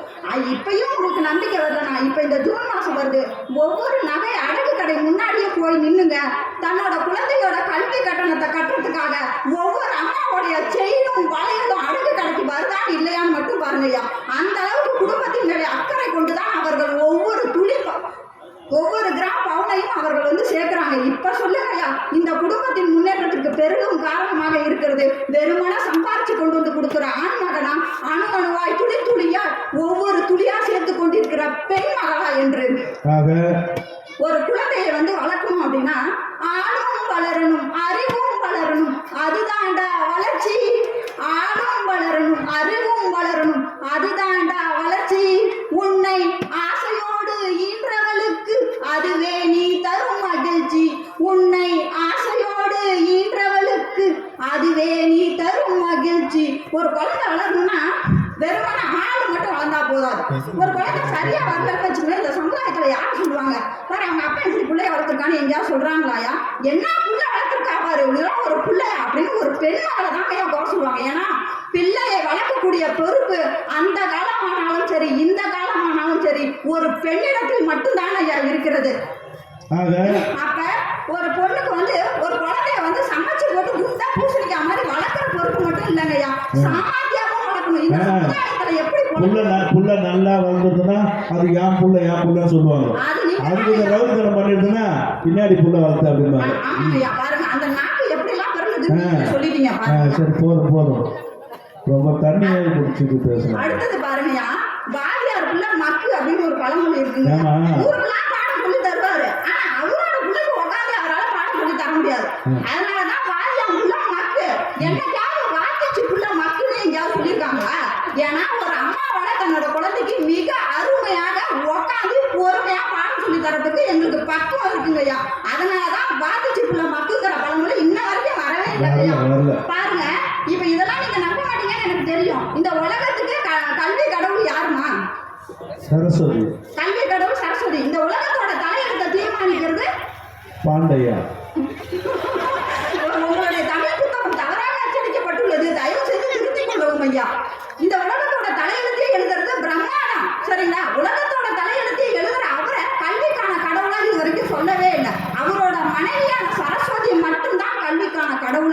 போகிறார். இதிலிருந்து என்ன தெரிகிறது? ஒரு குழந்தையின் கல்வி என்பது பெண்ணிடத்தில் தான் கொடுக்கப்படுகிறது. ஒரு குழந்தையை சரியாக வளர்க்கும் பொறுப்பு பெண்ணிடத்தில் தான் கொடுக்கப்படுகிறது. ஆனால் பெண்ணிடம் மட்டும் ஆணிடத்தில் கொடுக்கப்படுகிறது ஐயா. சரிம்மா, போதும். அடுத்து பாருங்கய்யா, என் குழந்தைக்கு பர்த்டே வருது. 7 வயசு பையன். அவன் சொல்றேன்மா, என் பக்கத்து வீட்டுல இருந்து 4 ஃப்ரெண்ட்ஸ் வருவாமா அப்படின்னு சொல்றாங்க. ஆமாங்க ஐயா, நான் சொல்றேன் பக்கத்து வீட்டுல இருந்து தானப்பா 1 கிலோ சிக்கன் எடுத்தனா 10 பேர் தானே, நம்ம வீட்டுல ஒரு 4 பேர், அங்க ஒரு 4 பேர், 1 கிலோ வச்சு உங்களால பிரியாணி பண்ண முடியாது, நான் பண்ணிக்கிறேன். 2 கிலோ சிக்கன் எடுத்தோம்னா போதும். சில்லி போட்டிருக்கான், கொஞ்சோண்டு தயிர் சாதம் வச்சோம்னா வயிறு டைஜஸ்ட் ஆகி நம்ம ஃப்ரீயா இருக்கலாம். கொஞ்சோண்டு கேரட் அல்வா 1/2 கிலோ 1 கிலோ வாங்கினோம்னா போதும், 25 ரூபா 30 ரூபாயில முடிஞ்சிடும். கேரட் அல்வா பண்ணி தரேன், வெங்காய பஜ்ஜி பண்ணி தரேன்னு சொல்றேன். என் பையன் அப்படியே புதுகாமா சரிமா சரி இத்தனையும் செஞ்சுட்டு பிரியாணி செஞ்சுட்டு சொல்லுங்க ஐயா. சாப்பிடுறவங்களை கூப்பிடுறேங்க ஐயா. கண்டிப்பா என் வீட்டுக்காரர் சொல்றாரு வெறுமனே பிரியாணி சாப்பிட்டா நல்லா இருக்குமாமா. எங்க அண்ணன் அருகிஷன் முறைச்சு மாதிரி பேசுறாரு. நீங்க எப்ப பார்த்தாலும் காரு மோருன்னு இருந்தா நான் என்ன ஐயா பண்ணுவேன்? எங்க வீட்டுல என்ன இருக்கோ அதை தானே ஐயா போட முடியும். நீங்க என்னமோ டாஸ்மார்க் கடையை கண்டுபிடிச்ச மாதிரியே தான் பேசுறீங்க ஐயா. வரும்போது யாராவது கொடுத்துட்டாங்களா என்னன்னு தெரியல. அந்த மயக்கத்திலேயே இருக்கீங்க ஐயா. கொஞ்சமாவது நிஜ வாழ்க்கைக்கு வாங்க ஐயா. 1000 ரூபாய்க்குள்ள பார்ட்டியை சூப்பரா அரசாங்கமே அதை நம்பினமா இருக்குது. அரசாங்கம் நம்பி இருக்காங்க ஐயா. ஆனா குடும்பம் நம்பி இருந்தா வீணா போயிடுமேங்க ஐயா. அதை கட்டுக்கோப்புல வைக்க வேண்டிய பொறுப்பு எங்களோட இல்லைங்க ஐயா. அதனாலதான் நான் சொல்றேன் அந்த நிலைமைக்கு போகாதீங்கன்னு. வெறும் 1000 ரூபாயில பார்ட்டி பண்ணலாம்னு சொல்றேன். எங்க வீட்டுக்காரர் நீ சமைக்கிறதா யார் சாப்பிடுறது? பாருங்க 10 வருஷம் ஆச்சு எனக்கு கல்யாணம் ஆகி. டெய்லி காலையில டிபன், மதியானம் சோறு, நைட்டுக்கு லஞ்ச் டின்னர் எல்லாமே நான் தான் பண்ணி கொடுக்குறேன். அப்பெல்லாம் சாப்பிட்டா இவருக்கு நல்லா இருக்குதாமா. கடைசியா அந்த பர்த்டே பார்ட்டிக்கு மட்டும் நான் சமைச்சேன்னா நல்லா இருக்காதாமா. அதுக்குன்னு சொல்றாரு இல்லையா, இதை யார் அதெல்லாம் சாப்பிடுறது அப்படின்னு சொல்லிட்டு ஹோட்டலுக்கு கூப்பிட்டு போனாருங்க ஐயா. நானும் சரி தனியா போனா தகராறு வந்துடும், குடும்பத்தோட போனோம்னா வரலாறு ஆயிடும்னு சொல்லிட்டு இவங்களோட ஹோட்டலுக்கு போறேங்க ஐயா. இவங்களோட சேர்ந்துட்டு போறேன். போனா பேசுறியா? சாப்பிடாம தானே ஐயா பேசுறேன். எங்க அதை சாப்பிட முடிஞ்சது சொல்றேன் பாருங்க. அந்த சாப்பாட்டோட அழக சொல்றாங்க ஐயா. போனோனையும் அது ஏதோ வானத்துல இருந்து பறந்து வந்த கோழியாங்க ஐயா. ஒரு பிரியாணி கொண்டு வைக்கிறான், அது ஜஸ்ட் 350 ரூபா தான். 10 பேருக்கு 3500 ரூபா. அதை பார்த்தோன்னே 3500 ரூபா போச்சா அப்படின்னு என் மனசுல தோணுது. சரி நான் பார்ட்டி நேரத்தில் அந்த பணத்தெல்லாம் பார்த்துட்டு இருக்கக்கூடாதுன்னு சொல்லிட்டு அந்த பிரியாணி கிண்ணி அப்படியே பார்த்தேங்க ஐயா. 7 வருஷத்துக்கு முன்னாடி என் குழந்தை பிறந்தப்ப எங்க அம்மா என் குழந்தைக்கு சோறு ஊட்டுறதுக்கு ஒரு கிண்ணி வாங்கி கொடுத்துருந்தாங்க ஐயா. இப்படி இருக்கும் அந்த கிண்ணி. இந்த பிரியாணி கிண்ணி இப்படி இருக்குதுங்க ஐயா. அந்த பாலோட சோறு ஊட்டுற கிண்ணிக்கு இது தங்கச்சி கிண்ணிங்க ஐயா. இது போல இருக்குது. அதை பார்த்தோன்னே எனக்கு பக்குன்னு ஆயிடுச்சு. இருந்தாலும் பார்ட்டி நேரத்தில் பணத்தை பார்க்க கூடாதுன்னு மனசை தேத்திட்டு அந்த பிரியாணிக்குள்ள கையை விடுறேன். ஏதோ அரிசி மூட்டைக்குள்ள கையை விட்ட மாதிரியே ஒரு ஃபீலிங். கேட்டா பிரியாணி அரைவேக்காடா தான் இருக்கும். அதை சொல்லுது என்னை கட்டிட்டு வந்தா 3/4 வேக்காடு. இருந்தாலும் என்ன பண்றது, கல்யாணம் பண்ணிட்டு வந்துட்டமே சொல்லிட்டு எனக்கு சாப்பிடவும் மனசு வரல. காசு போட்டு வாங்கிட்டமே விட்டுட்டு வரவும் மனசு இல்லாம அவர் மூஞ்சிலே பார்த்துக்கிட்டு இருக்கேங்க ஐயா. தின்ன முடியலனாலும் என்னை மேனேஜ் பண்றாராம். அடுத்து ஃப்ரை நூடுல்ஸ் வெஜ் ரைஸ் என்னென்னமோ ஆர்டர் பண்ணி பில்லு மட்டும் ஒரு 15,000 வந்துருச்சுங்க ஐயா. சாதாரண ஒரு பர்த்டேவுக்கு 15,000 பில்லு. சரி போயிட்டு போகுது கழுதையேன்னு சொல்லிட்டு விட்டுட்டு வீட்டுக்கு வந்தா என் பொண்ணு வயிற்று வலிக்குது, என் பையன் வாந்தி வருதுங்க. உடனே கிளம்பு டாக்டருக்கு நம்ம ட்ரீட் வைக்கணும்னு அடுத்தது இப்போ பர்த்டேக்கு ட்ரீட் வச்சாச்சு, வா அடுத்தது டாக்டருக்கு ட்ரீட் வைக்கலாம்னு போனா அங்க ஒரு 15,000 போச்சுங்க. இருக்கிற காசுலாம் சரியா போச்சு. நேரமும் சரியா போச்சு. சரியா போச்சுங்க ஐயா. சரிங்க ஐயா. சரிங்க. ஒரு குடும்பத்துல பெண் மட்டும் சரியில்லை அப்படின்னா அதோட ஆணோட நிலைமை என்ன அப்படின்னா கண்ணதாசக்கார குடி தர சொல்லி ஊத்த குடி ஊத்தி குடி குன்ன குடி நான் சொன்னது நாங்க இல்லைன்னா உங்களோட நிலைமை அதுதான் சொல்றேங்க ஐயா. இந்த மாதிரி ஒரு நிலைமையில இருக்கிறீங்க. நாங்க எவ்வளவோ நல்லது உங்களுக்கு செய்யறோம். ஆனாலும் நீங்க எங்களை என்ன சொல்றீங்க, நாத்தனார் கூட பேச மாட்டேங்கிறாங்களா, மாமியார் கூட பேச மாட்டேங்கிறாங்களா, இந்த மாதிரி எங்க மேல குறையாதான் சொல்றீங்க. நீங்க குறையாவும் சொல்லுங்க, என்ன வேணாலும் சொல்லுங்க.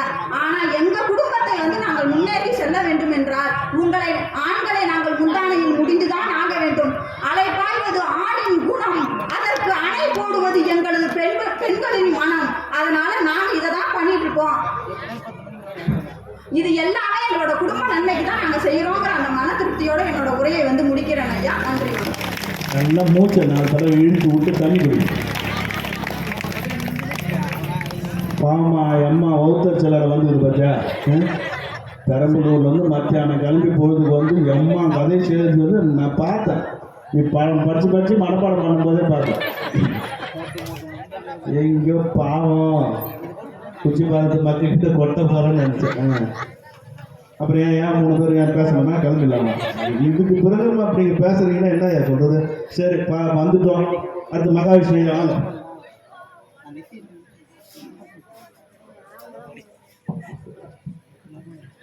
தென்னகத்து தமிழே தெவிட்டாத அமுதே தீராத சுவையே யாரும் மோதாத மொழியே என் தாய்மொழியே தமிழே உன்னை வணங்குகிறேன்.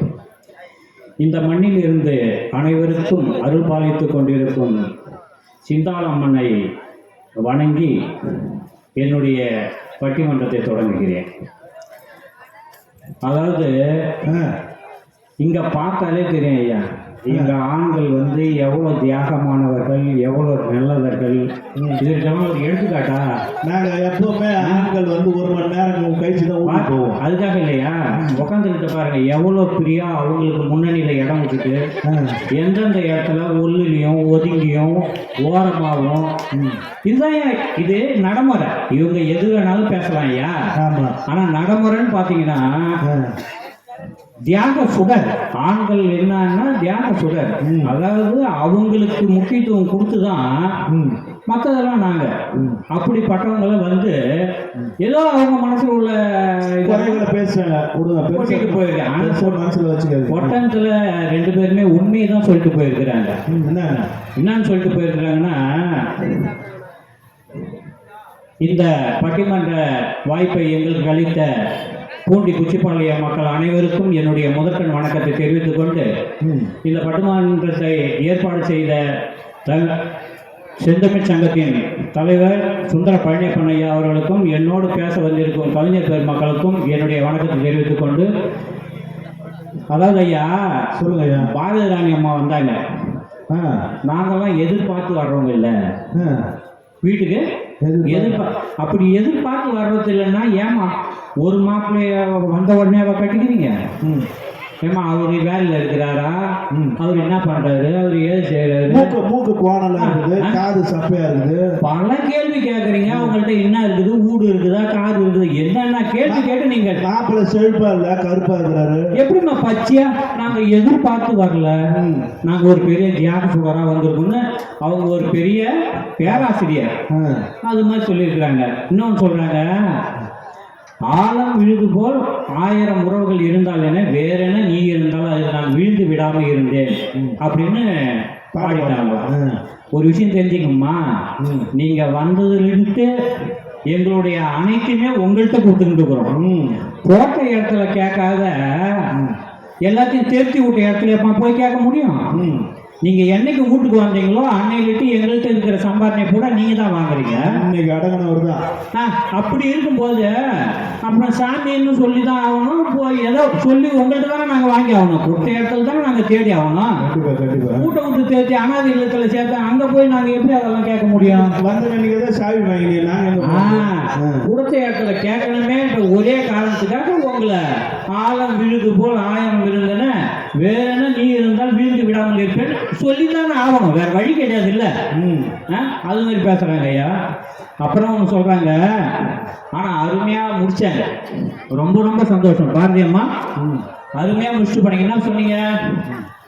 நான் கொண்ட கணவன் நடமாடும் தெய்வம் நீதானே எங்கள் வழி காட்டும் தெய்வம், நீ இல்லை என்றால் தெரியாது கிழக்கு. உண்மைமா? நீங்க என்னதான் பேசினாலும் உங்களுக்கு நடமாடுற தெய்வமா இருக்கிறோம் நீங்க சொல்லிட்டு போனீங்கல்ல, இதுக்காகவே நீங்க பேசுறத பூரா நான் மறந்துட்டேன். அழைச்சிடலாம், எடுத்துடலாம். அதுக்கு அடுத்தது உமாதேவி வந்தாங்க.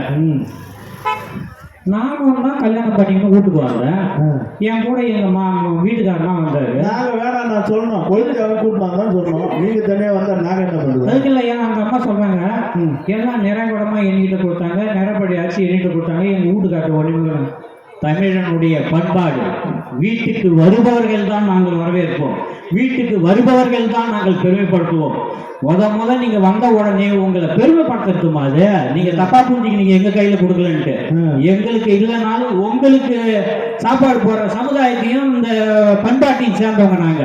அதனால முத நம்ம வீட்டுக்கு வரையேன்றதுக்காக உன்னை பெருமைப்படுத்தும் விதமா தான் அதை கொடுத்தது. அதை போய் நீங்க தப்பா புரிஞ்சுக்கிறீங்க. ஆமா, அதுக்கடுத்து சொன்னாங்க, ரொம்ப தப்பா பேசிட்டாங்க ஒரு வார்த்தை. அவர் போயிட்டா பொட்டும் பூவும் போயிடுமே. ஏமா மனசாட்சி இருக்குதாம்மா? பொட்டும் பூவுக்காகமா ஒரு கணவனை வச்சுட்டு இருக்கிறீங்க? அது பேசிருக்க கூடாது. அப்படி ஒரு வார்த்தையே பேசிட்டாங்க. அப்புறம் ஒரு விஷயம் சொல்றாங்க, 10 மாசம் நாங்க வயிற்றுல சொல்லும் போது எவ்வளவு கஷ்டப்படும். உண்மைமா, நாங்க இல்லைன்னு சொல்லியே. 10 மாசம் நீ குழந்தைய சுமக்கிற, 10 மாசம் உன்னையும் குழந்தையும் சேர்த்துவோம் ஆயுசுக்கும் நான் சுமக்கிறேமா? எவ்வளவு கஷ்டப்படுறேன், எவ்வளவு கஷ்டப்பட்டு உனக்கு என்னென்னலாம் பண்றேன்னு உன் மனசாட்சியை தொட்டு கேளுமா. ஒவ்வொரு ஆம்பளைகிட்டையும் நீ மனசாட்சியை தொட்டு கேளு. உனக்கு தெரியும், உனக்கு நான் சொல்ல வேண்டிய அவசியம் இல்லை. உங்களுக்கு தெரியும், நீங்க எப்படி வேணாலும் இருக்கலாம். ஆனா உங்களுடைய எண்ணம் தான் எங்களுடைய மனசுல ஓடிக்கிட்டே இருக்கும். அப்ப மேல் தட்டுல சேலையும், தட்டுல சேலையும், அடித்தட்டுல சேலையும், இதெல்லாம் யார் உழைக்கிறது? என்ன ஒன்று சொல்றாங்க, 100 சேலை இருக்குது ஐயா, அதை நாங்க உடனே துவச்சிடுவோம். ஆனா 5 பேண்ட் அது ரொம்ப கஷ்டம் ஐயா. ஐயா, இதுல நீங்க தப்பா பேசுறீங்க ஐயா. மகேஷ் ஐயா, சொல்லுங்க ஐயா. 20 நாளைக்கு ஒரு தடவை தான் என் பேண்டை துவைக்கிறீங்க. அதுல என்ன உங்களுக்கு சிரமம்? 5 பேண்ட் வச்சிருக்கோம், 5 நாளைக்கு ஒரு பேண்ட போட்டு தானே ஆகணும். நீ சேலையை ஒரே நாள்ல 3 சேலை கட்டுற, அதுல எங்க அழுக்கப்பட போகுது? நாங்களே பக்கத்துல இருக்கிறவன் நாத்தடிக்கிறான்னு சொன்ன பிறகு அந்த பேண்ட கழிக்கிறோம்.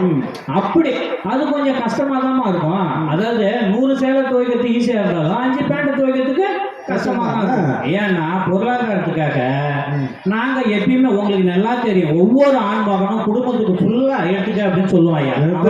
அவனுடைய சந்தோஷமே என்னன்னா உங்களை சந்தோஷப்படுத்துறது மட்டும்தான் ஆண்களுடைய சந்தோஷம்.